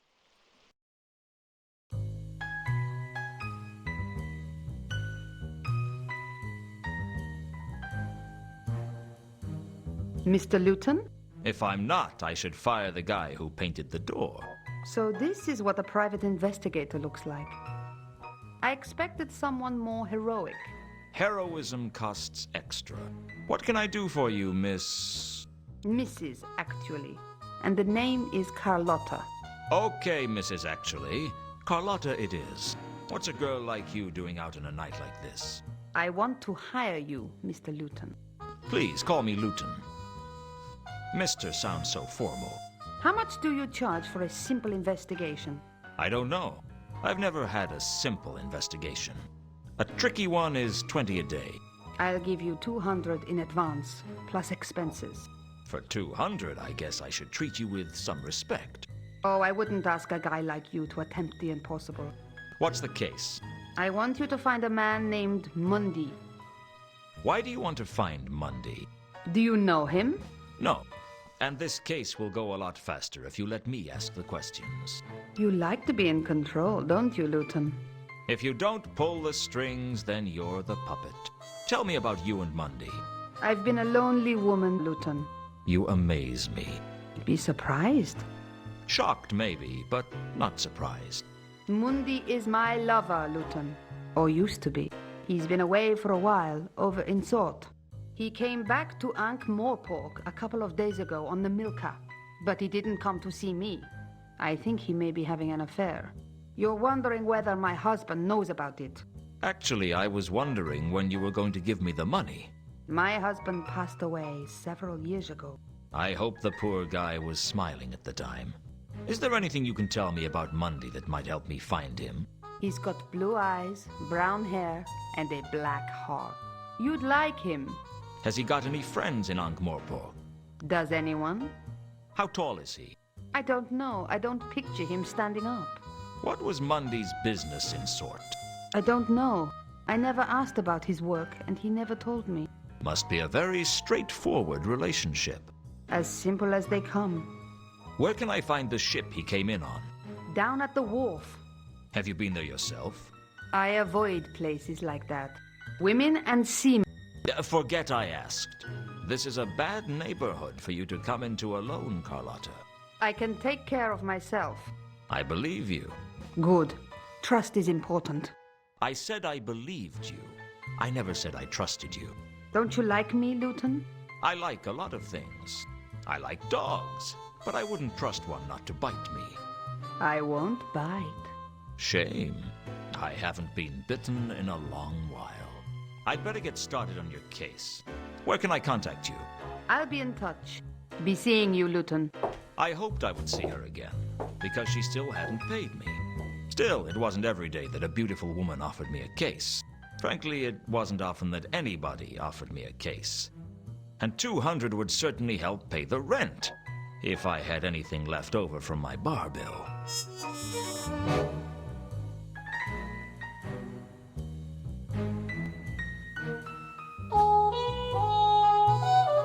I hope you like saxophone, because we got a lot of it in this game.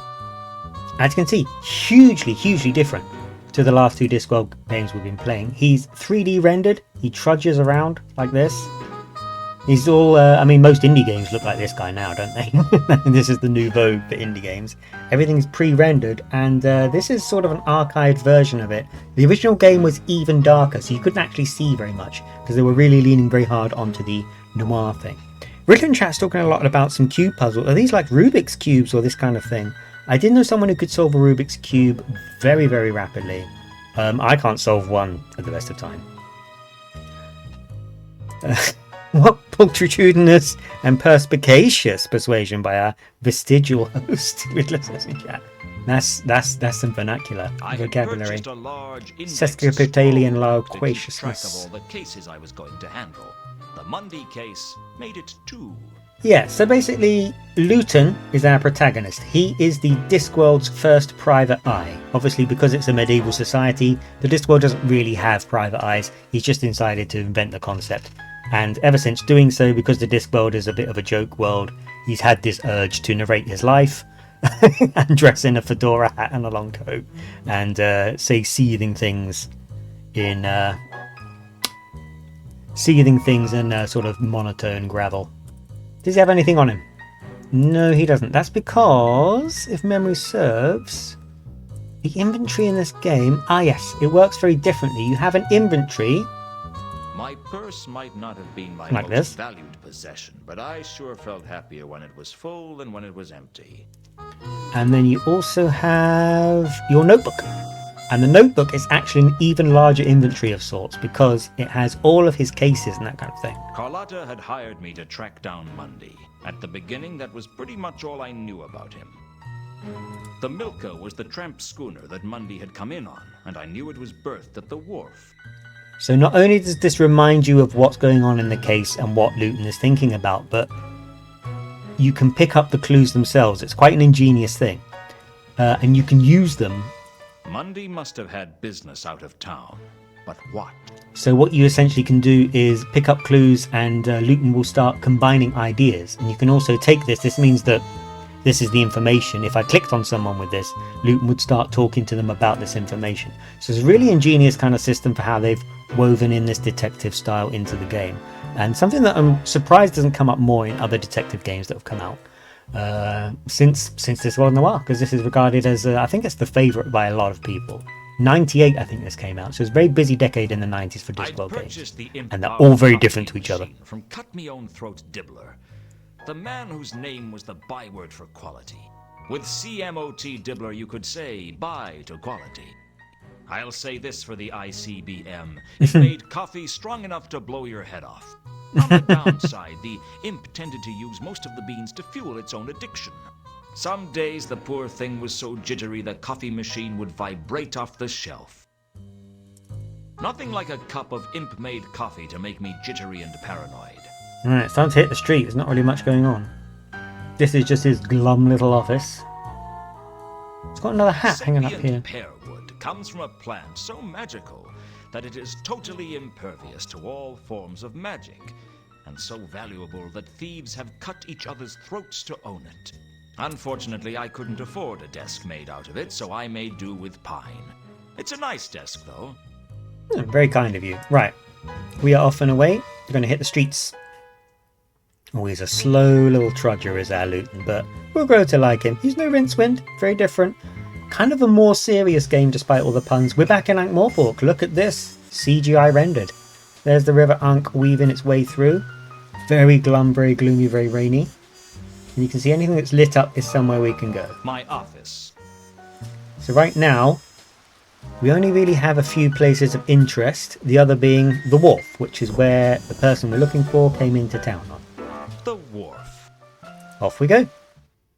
The wharf was on the upmarket side of the river, in the city of Ankh.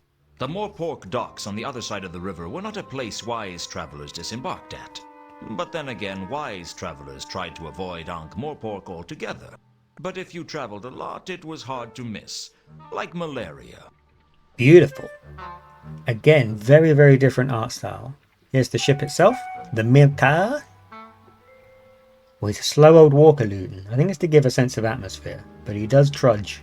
He's a rainy, trudgy guy. The Milka was a tramp schooner. One of the many ramshackle ships that plied their trade around the Circle Sea.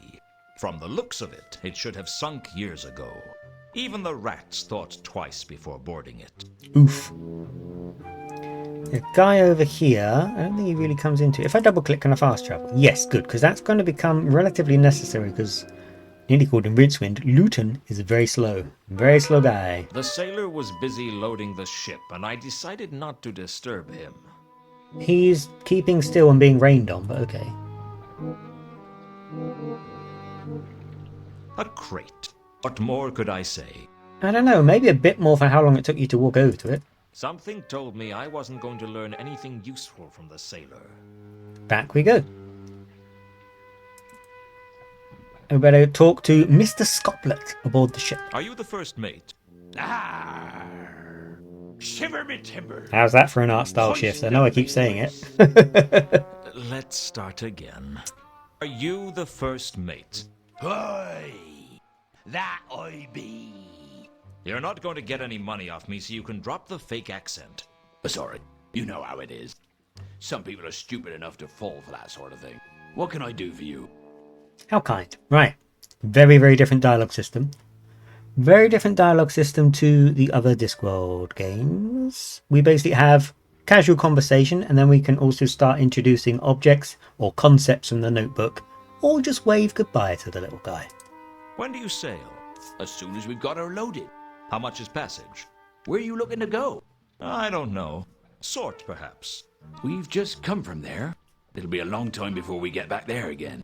Did you bring any passengers? Sure. We always try to take a couple of passengers. They pay their way, and if there's a big storm, they are very useful as to sacrifice to the angry sea gods. Oof. Of course, we tell people they were washed over the side. And then we start unlocking actual dialogue trees. Unlike the other two Discworld games, we get actual subjects to talk about. It's taken a little bit more seriously. It's not just introducing jokes all the time. Do you sacrifice passengers often? No. The captain doesn't like it. He says it's bad for business. I said that we were advertising ourselves as offering an exciting tour of the Circle Sea. But he pointed out that most people would expect the tour to be above the water. Fair. If I'd had my way, we'd have thrown some people off the last voyage. Bad omens? The whole crew had a bad feeling of dread from the moment we set off. Looking at the state of the ship, that doesn't come as a surprise. Tell me about the passengers, because I'm looking for one of them. What were the passengers on the last voyage like? There were 3 of them. One of them seemed all right, but the other 2, I don't know about them. There was something strange about them. I'm going to note that down in my book then. So that means we've got a new mysterious passengers. The first mate hadn't been able to tell me much about the other passengers on the Milka, but he did know that there was something distinctly foreign about one of them. Beautiful, seductive, and dangerous. But enough Carlotta about me. Was worth a stare. She was trouble. Do you What know do you Carlotta? know about a woman named Carlotta? Doesn't ring any bells, I'm afraid. So this is what's great about this game. We can take everything in the notebook. Soon the notebook's going to be absolutely comprehensive, and we can ask everyone about everything. Doesn't often lead anywhere, but often enough leads somewhere that it's a really cool kind of interviewing system that this game brings to the table. What was strange about these passengers? I don't know. We One of know. them seemed kind of foreign. I mean, more foreign than most. Yeah, the game was made in England. And that's the kind of mindset we have. Tell me about the Milka. This is the Milka, isn't it? That's what it says on the prow. It's impossible to read anything written on that hull. Just because you can't read it doesn't mean it isn't there. Reality is subjective, after all. Don't get all existential with me. It was more ontological than existential. That's a really bad habit you've got there. What? Oh, sorry. I picked up a bad case of philosophy in Ephoebe a couple of years ago, and I haven't been able to get rid of it since. Just can't seem to shake it off. Normal as anything one minute, Next moment, I'm wondering if anything can truly be said to exist. A bit of a drawback when you're supposed to be navigating. Okay, assuming the existence of an objective shared universe, is this the Milka? Yes. Can I have a look on board? No. That better not be some kind of philosophical objection. No one gets on board without Captain Jenkins' permission. Where is the captain? I don't know. But you could try the Cafe Ankh. He usually goes there when he's in Ankh-Morpork. If it exists, of course. So when we get a sax solo and the map lights up, that means we've discovered somewhere new that we can explore. Was there a man named Mundy on the last voyage? It's funny you should ask that. You're the second person today to have an interest in Mundy. Who was the first? A dwarf. He didn't give his name. I don't think he was from round here, though. What about Mundy? What was he like? I don't pry into the passenger's business. But for a man who came on board pretty happy, he seemed pretty unsettled when he left. Not that I blame him.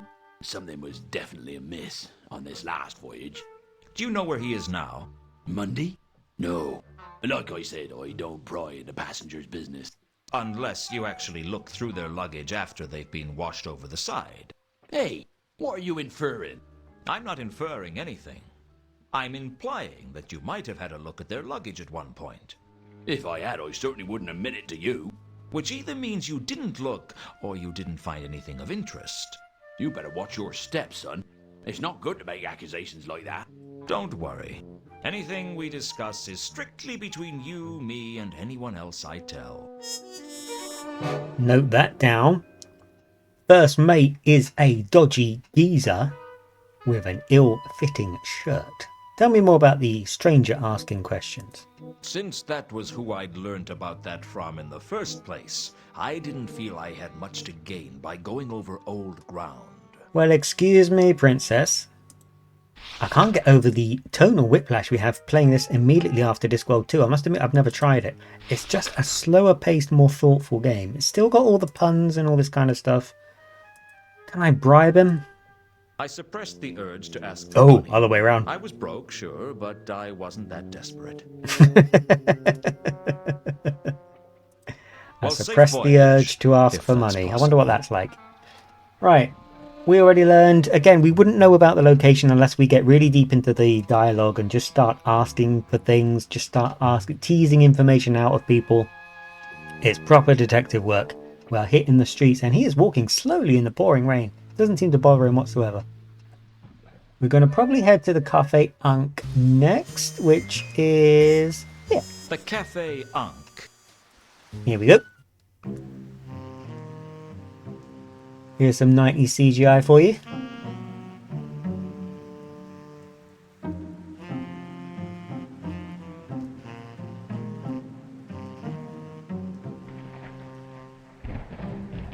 Oh, Dan, welcome back. I'm sorry that you missed the introduction. Basically, we are Luton, the disc's first private investigator. We have been tasked by a mysterious stranger named Carlotta to look for a man named Mundy, who has come into Ankh-Morpork on a ship called the Milka through kind of grey market means. We can't board the Milka ship to look around without the permission of the captain. The captain is in the Cafe Ankh. Luton is much more grounded, and the whole game is a lot more grounded than Discworld 1 or 2. Take the crowbar! I figured the guy wouldn't notice that the crowbar had gone missing. Not that I'm saying it didn't need it, just that I'd figured I'd get away with stealing it. There we go. I thought he was complaining, but no, he's picked up the crowbar. So, and as I was sort of explaining, you have two inventories in this game, kind of like the luggage, but different. Because one of them is not a luggage, it's a notebook. And all the things in the notebook are different concepts. There are far more sort of concepts in the notebook than there are objects to pick up. The puzzle game doesn't really approach object puzzles at all, except on very rare occasions. It's much more about combining the information you have, taking notes, teasing information out of people and that kind of thing. We should get a bit of a treat as we come in here, though, if I remember rightly.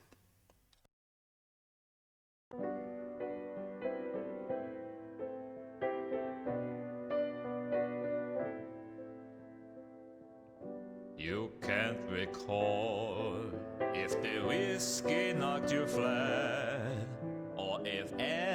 everything was a blur when you met her. All that you remember are the tunes of a vampire, a melancholy tune about impending doom. I'll fetch your tankard, fill it to the brim.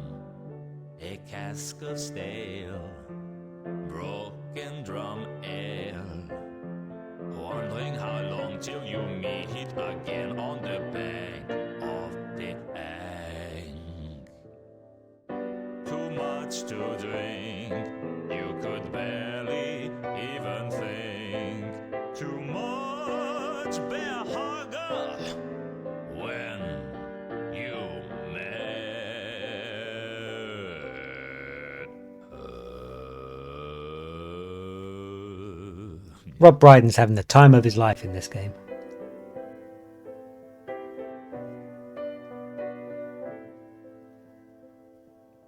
You can't recall if the whiskey knocked you flat, or if everything was a blur when you met her. Here he comes. It's a very slow-paced game compared to Discworld and Discworld 2. Everything's very deliberate.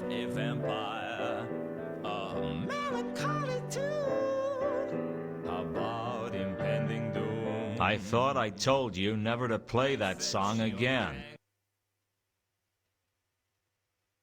Oh, sorry, Mr. Luton. It's just I wasn't expecting you to call by tonight, and... You weren't expecting me? It's only been 8 years, Samael. I guess my memory ain't what it used to be. I don't know why Samael put up with my temper. He could have broken every bone in my body if he'd wanted to. But that's what made him special, I guess. That he'd take almost any kind of abuse from the clientele, and he'd still be there at the piano, playing better than anyone else in Ankh-Morpork. Insert down in chat is asking why the vampire, voiced by Rob Brydon, is doing Drea's German accent. He was presumably trying to do a Transylvania accent. Yeah, also talking about kind of the shift in art style yet again. This came out at the same time as Grim Fandango, which Dan's calling out in chat. And it was very much a sort of, it was an interval in gaming. It was post, Mario 64 and Final Fantasy 7. 3D gaming was a kind of proof of concept. If you were making something and it wasn't 3D and pre-rendered in the late 90s, you were kind of made fun of. So all of the games were shifting that way, and adventure games started going that way, and they did start to stumble. And obviously, as we know from watching Drea, the other direction they went into was F&V games, which became quite ubiquitous as well. Both directions didn't really take off as much as the classic sort of cartoon style or the pixel art style. I'm pacing towards him, I was going to hurt him then. And it kind of had an impact on how adventure games were undertaken in the years since, and even now adventure games are quite indie things. No one is here right now. Someone will appear here later, but we're still sort of setting the scene. My old friend the bar. I was tempted to order a drink, but I was working. And yeah, Luton's a lot more sort of moody and straight-laced and low-key than Rincewind was. Weirdly less cynical. He's cynical in his own way. That depends on who's asking. Don't play games. I'm just after a few answers. That song really put you in a bad mood, didn't it? If you're trying to get me angry, it's working. No need to get upset. You need to drink more and think less. If I drank any more than I do now, I'd never think again. That's the ticket. Dan's pointing out in chat nowadays, if you're not using AI and then apologising for it, then the shareholders get unhappy. Some things never change. Yeah, there's always a zeitgeist in gaming, isn't there? There is. I imagine Discworld would be a roguelike deck builder, cozy farm sim. So, you're the captain of the Milka. Unfortunately. Unfortunately? Ordinarily, I'd be happy being a captain of a fine ship like the Milka, but after this last voyage, I'm thinking of taking up farming. Well, speaking of farming, even he's on it. I don't want to talk about it. Alright, okay. What was so bad about the last voyage? I told you I don't want to talk about it. Sometimes it helps to talk about these things. Why would I want to talk about it? All right, let's put that another way. I want to talk about it, and the sooner I finish talking to you, the sooner you can get back to drinking. By that logic, my best bet would be to just ignore you and carry on drinking. I was never much good at logic. I did home economics at school. Some rumination in the chat of what Terry Pratchett would have made of AI and how he would have lampooned it in the Discworld. I don't know. Some sort. Maybe they put too many ants in Hex and it gets a bit big for its boots. I was hoping you'd let me have a look around on the Milka. I was hoping that I was going to make enough money to be able to buy myself a harem of exotic dancers called Chantel. But it looks like we're both going to be disappointed. Well, I never. Is there any way I can persuade you to let me on your ship? Is there any way I can persuade you to go away? Hitting a roadblock already. Right. You know about a man named Mundy. I understand you are carrying a man named Mundy on your ship. What's it to you? I was hoping to find him. Owes you money, does he? No, he's an old friend. Him? You must think I'm as drunk as I look. Aren't you? Well, okay, so maybe I am. What did you want to know? Where is he now? I've no idea. We picked him up in Sort a couple of weeks ago and we brought him here. That's about all I want to know about him. Did he say what he was coming to Ankh-Morpork for? I think he said he was meeting someone. Who? I can barely remember my own name, let alone something I overheard through a doorway last week. It's very, it's quite mellowing playing this immediately after two Discworld games where it's a constant, like, tsunami of puns and jokes and babbling nonsense. And everyone's kind of quite rational and a bit cynical in this. There's still jokes and puns and that kind of thing, but the dialogue feels like actual people talking a little bit more. That's not to disparage the two comedy games in any way, but as we get into Discworld Noir War, I've never played all of them back to back before, and the contrasts are massively apparent, let alone when they were 2 years apart as a kid, but playing them absolutely back to back. The Milka looks like it's just the jumps ship. that they each take is crazy. You know nothing about ships, do you? She looks like exactly what she is. A run-down tramp schooner with no future. Any chance I could look around her anyway? All I want to do is get the cargo loaded and get out of this god's-forsaken city. I don't need people snooping around on board. And of course, something else that you might have noticed is because it's a lot of 3D rendering and that kind of thing, and that's very expensive, animations are a little more minimalistic, and everyone moves, you know, only when they need to, and usually with a sense of kind of intention, because you can't just draw sprites doing stuff anymore. On your last voyage, there were 3 passengers, right? Mundy and 2 others. You tell me. You seem to know more about my ship than I do. I just want to know what you can remember about them. I remember that we picked them up in Ecclepon, and I know they had a lot of cargo. Oh, and one was a woman, and one was a man, I think. You think he was a man?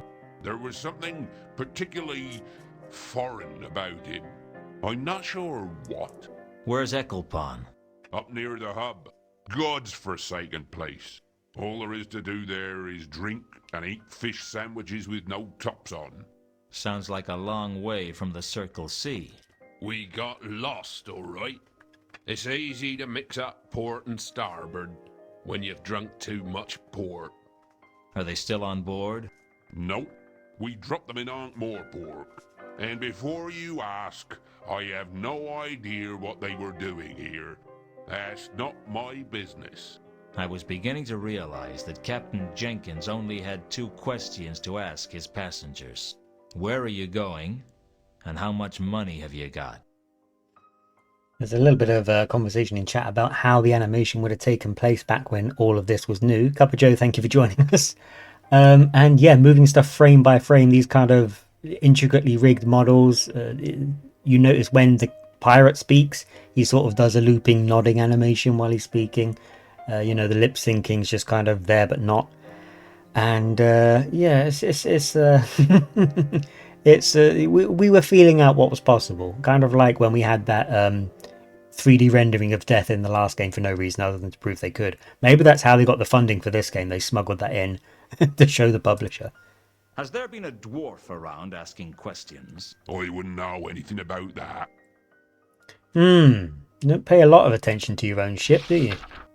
I don't think he knows Carlotta, but it is worth asking. What do you know about a woman named Carlotta? There's no one I know. Yeah, Cup of Joe's celebrating being here with the Zumbini, which is always welcome, but we nearly got Zumbini bonus episode because we finished Discworld 2, but we're saving Zumbinis for Friday. We're doing Pokemon this evening, and we're doing Discworld Noir now. I understand you were carrying a man named Mundy on your ship. What's it to you? I was hoping to find him. Owes you money, does he? I think we did this. He's an old friend. Him? You must think I'm as drunk as Yeah, we did do this. That's the other thing that might come up a bit as we go through this playthrough. I don't often... Can I bribe the captain? I don't often pay attention to what notes I have or haven't talked about, so I'm very often repeating dialogue by accident. I suppressed the urge to ask... No, bribe him. You got no money to bribe sure, him with, have you? but I wasn't that desperate. Alright, hit him then. Hit him. Tempting as it was, I decided not to start attacking people with the crowbar. Alright. That's another 1998 game, I guess. I'll see you around, Captain. Right. Pianist. It's Nobby! Hello, Nobby. Hello, Luton. How you been keeping? I've been worse. Of course, I've been better, too. And I've been a hell of a lot better and not much worse. That's good, isn't it? Don't worry. If Commander Vimes sees us together, I'll tell him I made you talk to me. It's not that I don't like you, Luton. I mean, we was friends and all. But it's just... well... It's just he'd bite your head off if he saw you talking to me. He'd go spare. Nobby, tell Drea that Rob Brydon's doing another Irish accent. I guess Nobby was Irish in the other game too. How you been keeping, Nobby? How's the rest of the watch? Not so bad, Luton. Been keeping myself busy. Been working with Sergeant Colon. How is old fatty Colon? Still fat. I'll tell him I saw you. No, you won't. Okay, so maybe I won't. I was just being trite. Polite. Yeah, that's the one. So, Luton used to work for the City Watch, but he became disgraced, and that's why he's a private investigator, because he's got the sort of policing skills, but the Watch kicked him out for reasons that become apparent as we go along. I guess I never really understood why it was that you didn't get kicked out as well, Nobby. Me? I ain't never done nothing wrong. Don't give me that, Nobby. Don't give me when that, you you were serving slag. as quartermaster under the Duke of Pseudopolis, it was widely known that several items from the stores were found in your kit. That was all above board. I had all the paperwork for him. Your kit at the time consisted of 2 warehouses. I just think Vimes had a grudge against me. Luton, I know you're my friend and all, but you took a bribe. Are you trying to tell me you never took a bribe? Never. The ham from Harga's House of Ribs? Evidence. The pocket clock from the suicide in the shades? I wanted something to remember him by. Yeah. The money in the petty cash box? Mislaid by someone. Misappropriated by you. I never misanthropated anything. I just want to understand why it was that you could get away with all your petty theft, and I couldn't get away with one act of weakness. Well, you see, Just say it, Nobby. I'm not gonna hold it against you. Well, I reckon Mr. Vimes thinks that a bit of petty theft ain't something to get excited about. I ain't admitting anything, mark you. Nothing's ever been proved. Compared to some of the stuff that goes on in this city. But someone who's taken a bribe, well, that's like allowing the rich to avoid justice. Oh, that'd never That happen. wasn't why I did it. I know. But you know Vimes.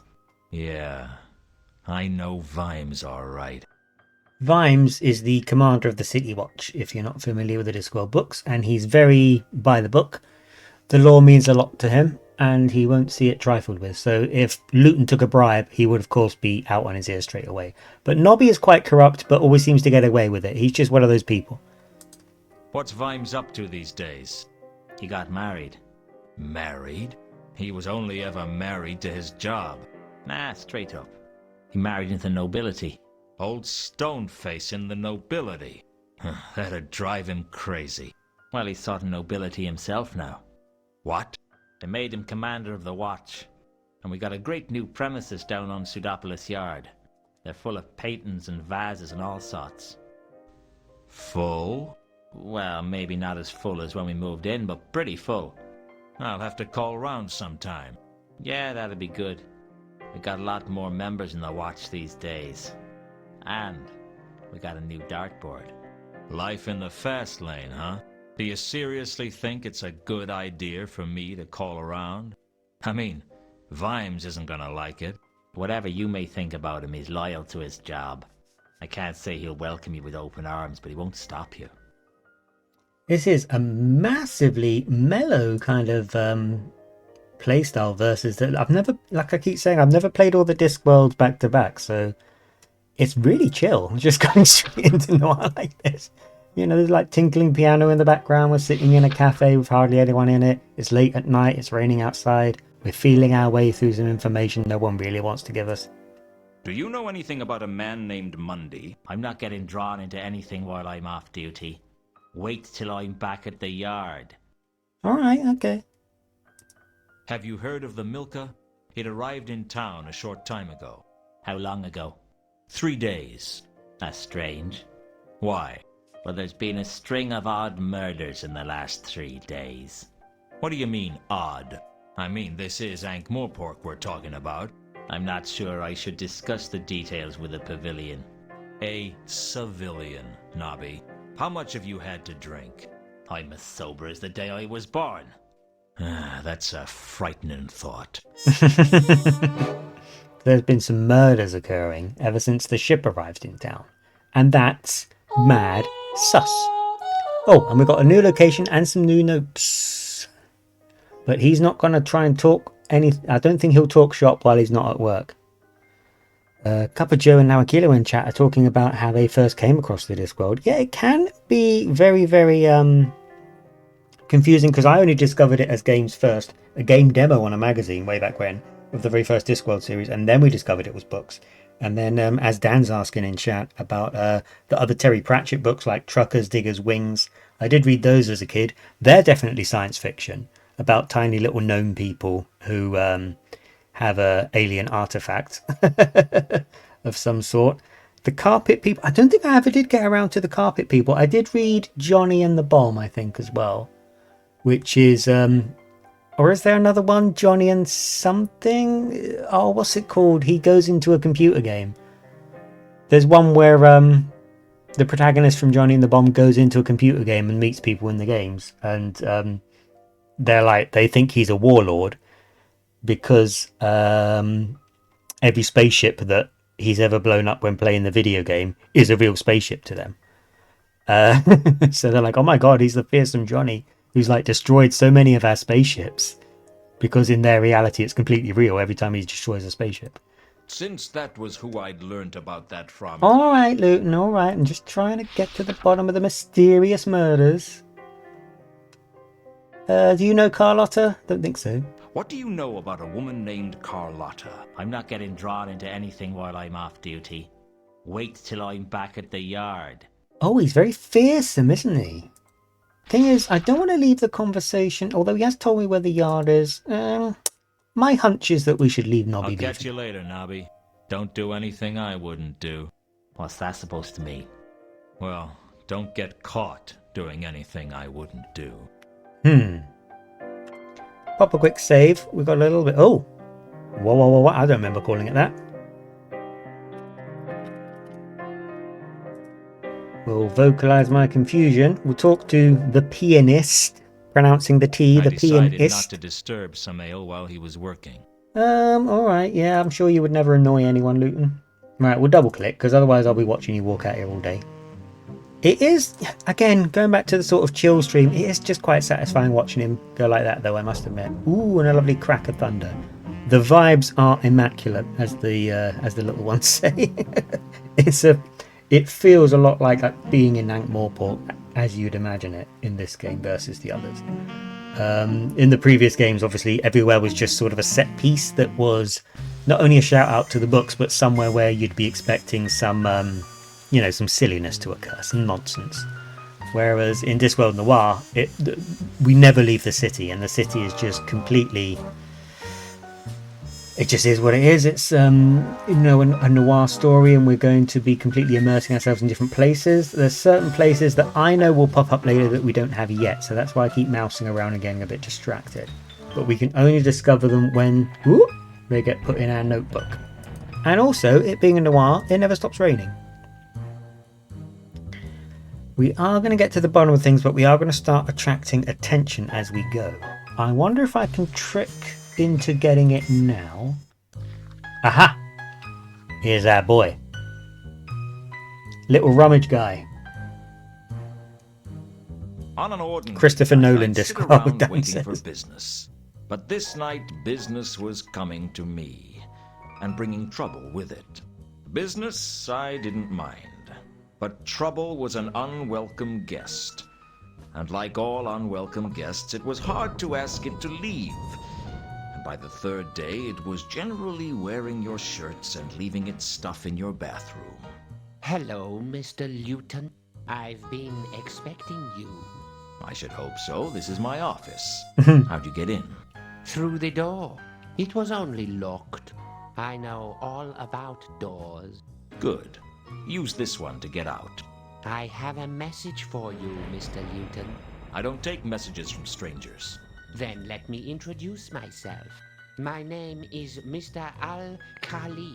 I don't take messages from dwarves named after cities. My name isn't important. You seem to think it was. I've come to warn you to stay clear of the Mundy case. I'll bear that in mind.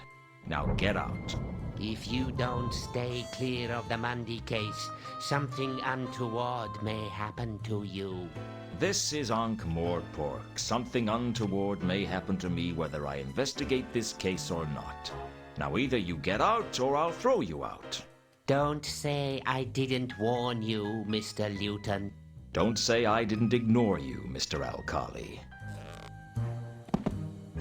A dwarf named after the Klatchian city of Al-Khali. And a threat. This case was getting more interesting by the minute. All we needed was a troll and a member of the undead, and we could open an ethnic comedy on Broadway. A dwarf named Al-Khali, which is a city on the Discworld. I wonder how long it, as we were talking about earlier, how long it took to animate throwing that tiny man out in the rain. Oh dear. The dwarf had tried to threaten me off the Mundy case. I knew right from the start that he knew more than he was telling me. Yes. So we've been on this investigation into a missing person for about half an hour of Earth time, and we've already been threatened off the case. And as any good detective fiction will tell you, if you're warned off a case as soon as you start it, it usually means you're onto something big. Pseudopolis Yard is where the watch is located. We can go straight there, or we can try and go back to the wharf.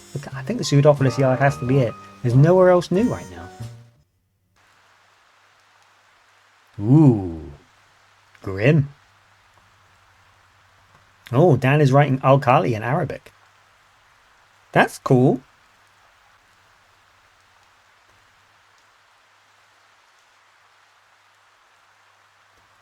It's quiet at the yard. Very quiet for a big city. Hello, Nobby. Can you see the paintings on the wall are from the last two Discworld games?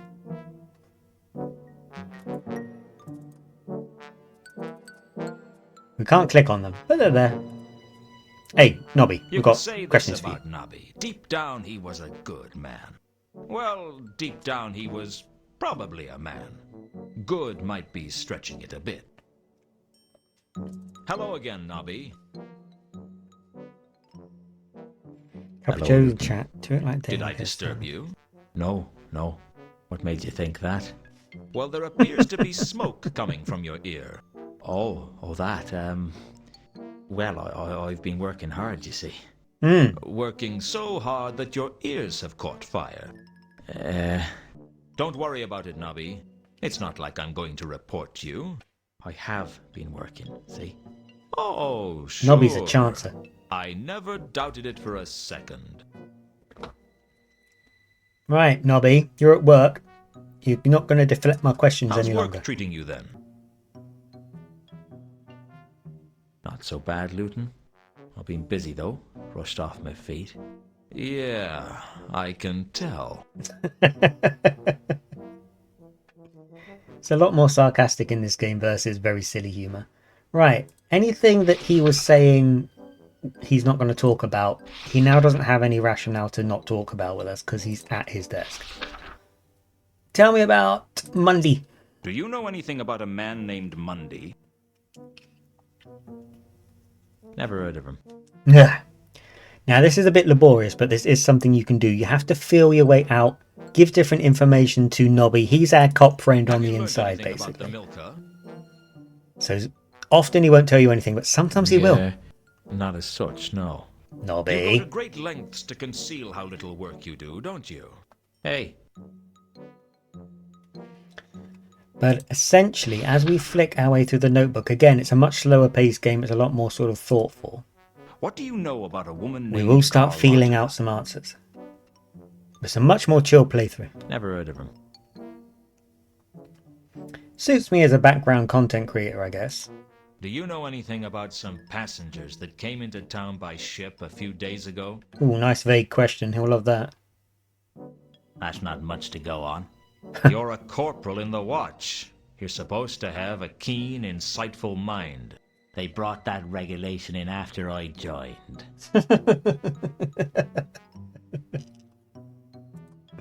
Has there been a dwarf around asking questions? I don't know. I promise he'll have answers for us. He's just very difficult to get to. Do you know a dwarf by the name of Al Kali? Never heard of him. How did you know he was male, then? You can't trick me. Everyone knows dwarves don't use the female pronoun. Okay. Mind you, I've always wondered what a female pronoun was. One of nature's wonderful mysteries, Nobby. Is it normally kept covered or what?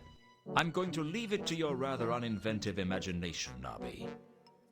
This is a 90s game. However, on the Discworld, dwarves are all called by the male pronoun. Any word on these murders?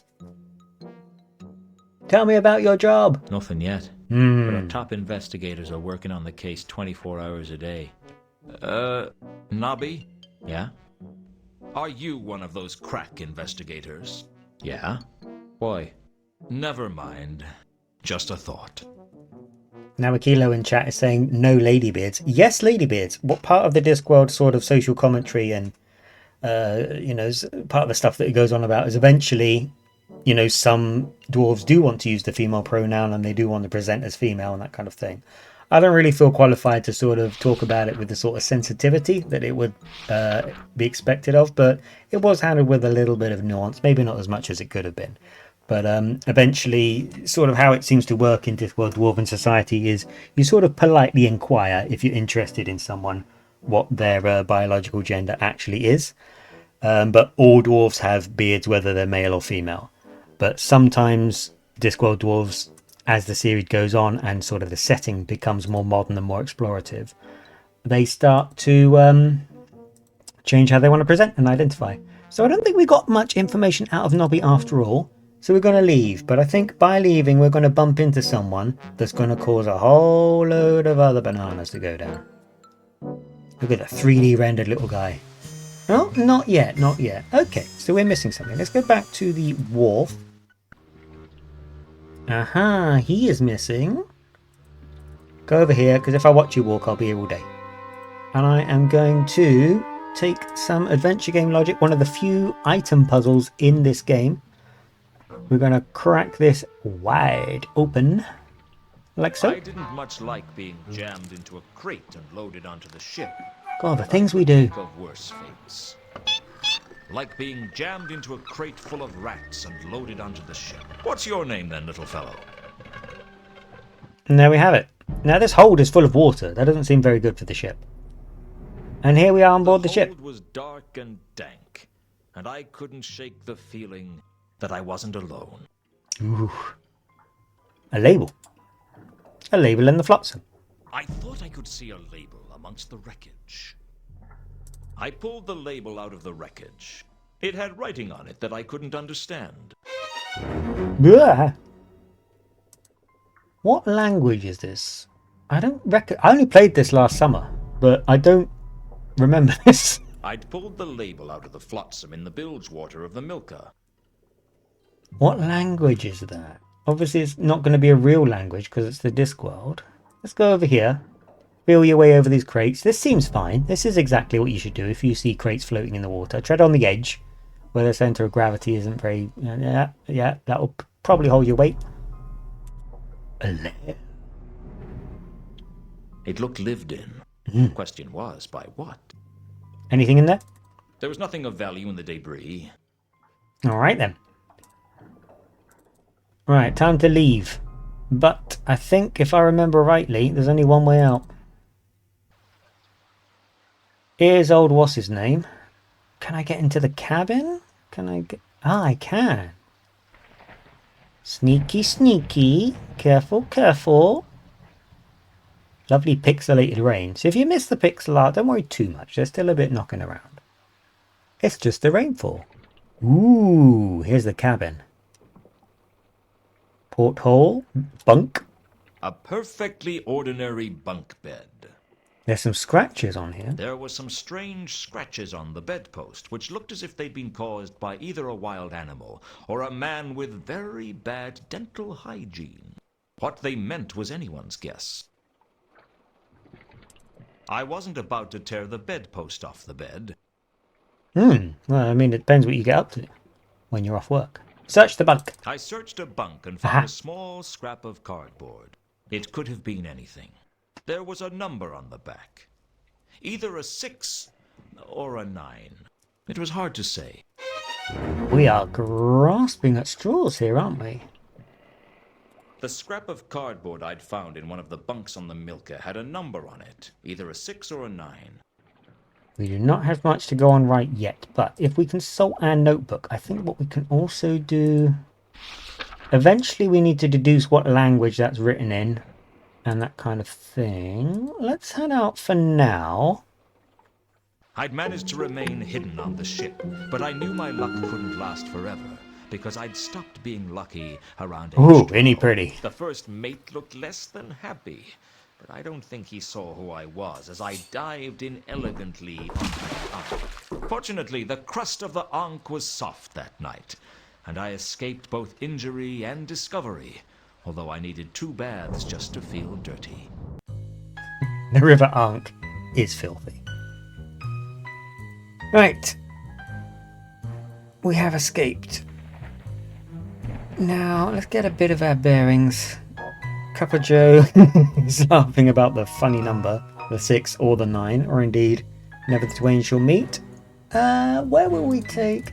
Let's see if Nobby knows anything about this. Often, if you have something, Nobby knows about it. Even though we don't know much. We're getting up to speed, but I need to remember, as we get to the final few minutes of our first stream of the day, another little one a little bit later at 7, we're going to... Do you know what this is, Nobby? Bit of a long shot, I realise. Read this? Give me a break, Luton. I don't know everything. Look. Alright, look. I get it. That was a bad idea. Back we go then. I think we need to go back to... The Troll stepped out of the shadows like light was too intimidated to illuminate him. He seemed like the quiet sort, but you got the feeling that if you stepped out of line, you'd get your teeth kicked down your throat. For that matter, he could kick your throat down your chest and your chest through your legs. But I was hoping it wouldn't come to that, because none of my clothes would fit. Find Therma. Sorry, friend, I don't understand. Find Therma. You're right. You want me to find Therma? Is that it? Well, what is it? A person? A thing? Look, if we're going to carry out a conversation, it'd help for you to talk. Find Therma. Okay, find Therma. What's your name, friend? There was something about a troll that big that made you want to call him friend. Malachite. Find Therma. You've got to find her.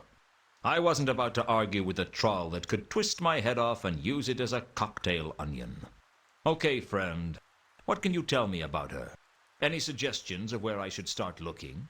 Used to sing at the Octarine Parrot. Find Therma. Got to find Therma. How One can track I mind, this contact boy. you? Find Therma. That was all he said. I guess he wasn't very bright. But then there's things under damp logs that are brighter than most trolls. Can you stop bringing race into this, please? We had a glitch, my sister and I, when we played this game one time. It's possible for Luton to just walk off the screen when this conversation triggers.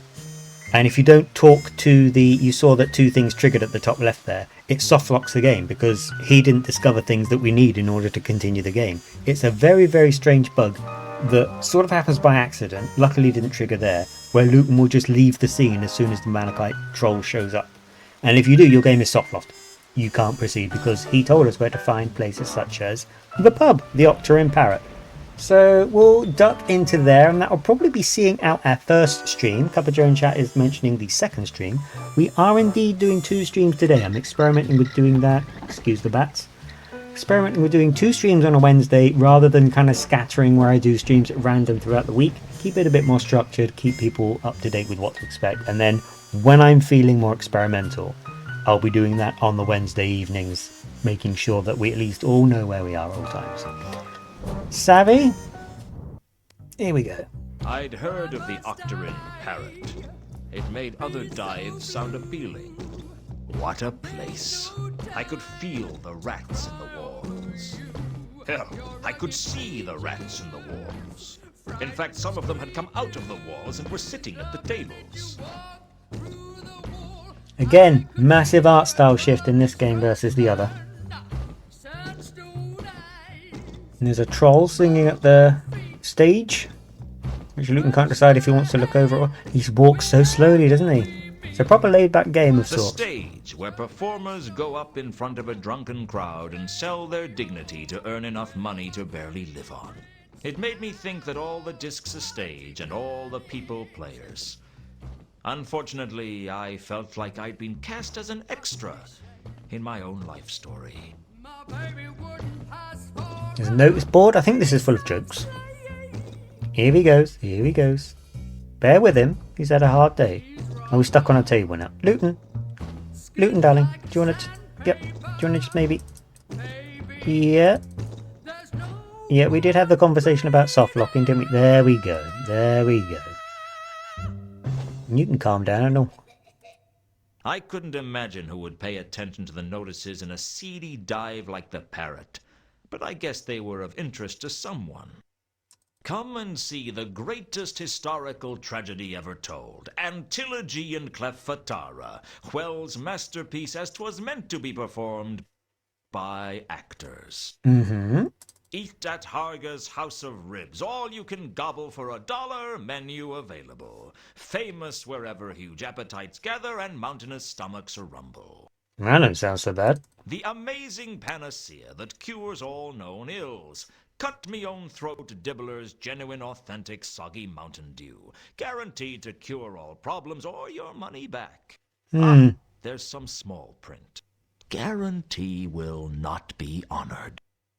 Come and see the Okay, so that's just some jokes and sort of references to the book. Here's Sapphire the Troll. Can we speak to her? Or is she feeling shy? Come on, Luton. Oh, Luton's so tired. He's so old and tired. I mean, we all get it. Can we talk? Certainly look that way. Move mouth, waggle tongue. Yeah, it all working. My name's Luton. Sapphire. I could already tell that Sapphire was a troll who could look after herself. I knew I'd have to watch my step around her. It was quite a long way round her, too, and not the pretty way. Luton, that's very rude of you. I heard that. That's very rude of you. You've been a singer here long. Long enough. Long enough for what? Long enough to want to be singing somewhere else. Tell me about yourself. I'd tell you about myself in 4 words. Big ideas, small results. You're preaching Why to did the you choir. become a singer? Aren't many jobs for a troll like me. And at least this one honest. Is honesty important to you? As much as anything else. I'm guessing nothing much matters to you right now, Sapphire. You catch on quick, Luton. Everyone's very jaded in Discworld Noir compared to the other games we've been playing. What do you know about the barman? Mankin? Not much. Know that him a bigger loser than me. How come? He owns this place. At least Sapphire leave if Sapphire wants to. Why don't you leave? Where would I go? No place on disc for a troll like me. Spend our whole lives waiting for break. Just one chance to come our way that can seize in both hands tightly. But it never come. Or if it do, we don't recognize it. So we go back to grind of job we hate. And just keep on ticking each day, one step closer to end. Do you do children's parties? I wonder if Sapphire's a millennial, because that's the most relatable thing I've heard any of these games say. Yeah, we've got a lot of... it's a much more cynical game, much more grounded game, much more gloomy game, but it is a good game. And people rate Discworld Noir for good reason. However, we've come as far as we can with this today. Soz mate. However, it's getting a theme with our save games. I will be back this evening to touch on a Pokemon ROM hack new update that they've done. A little bit of an experiment, a little bit mainstream for my stream actually. I feel a bit odd about it. I must admit, I do feel a bit strange about it. But it is what we're going to be doing. You are more than welcome to join us, as always and as ever. But in the meantime, thank you very much indeed for sticking around. It is always appreciated. I'll be back in a couple of hours. Leaving the niche, Capuchin selling out to Big Mon. No, I'm doing a ROM hack. I'm likely to get shut down now, Akila, if I'm doing a ROM hack. Shut down. I'm just made affiliate and I'll be just killed off, dragged into a back alley somewhere. Anyway, let's not dwell on it. Thank you very much indeed for tuning in. Always appreciated. We'll speak soon, but in the meantime, bye for now.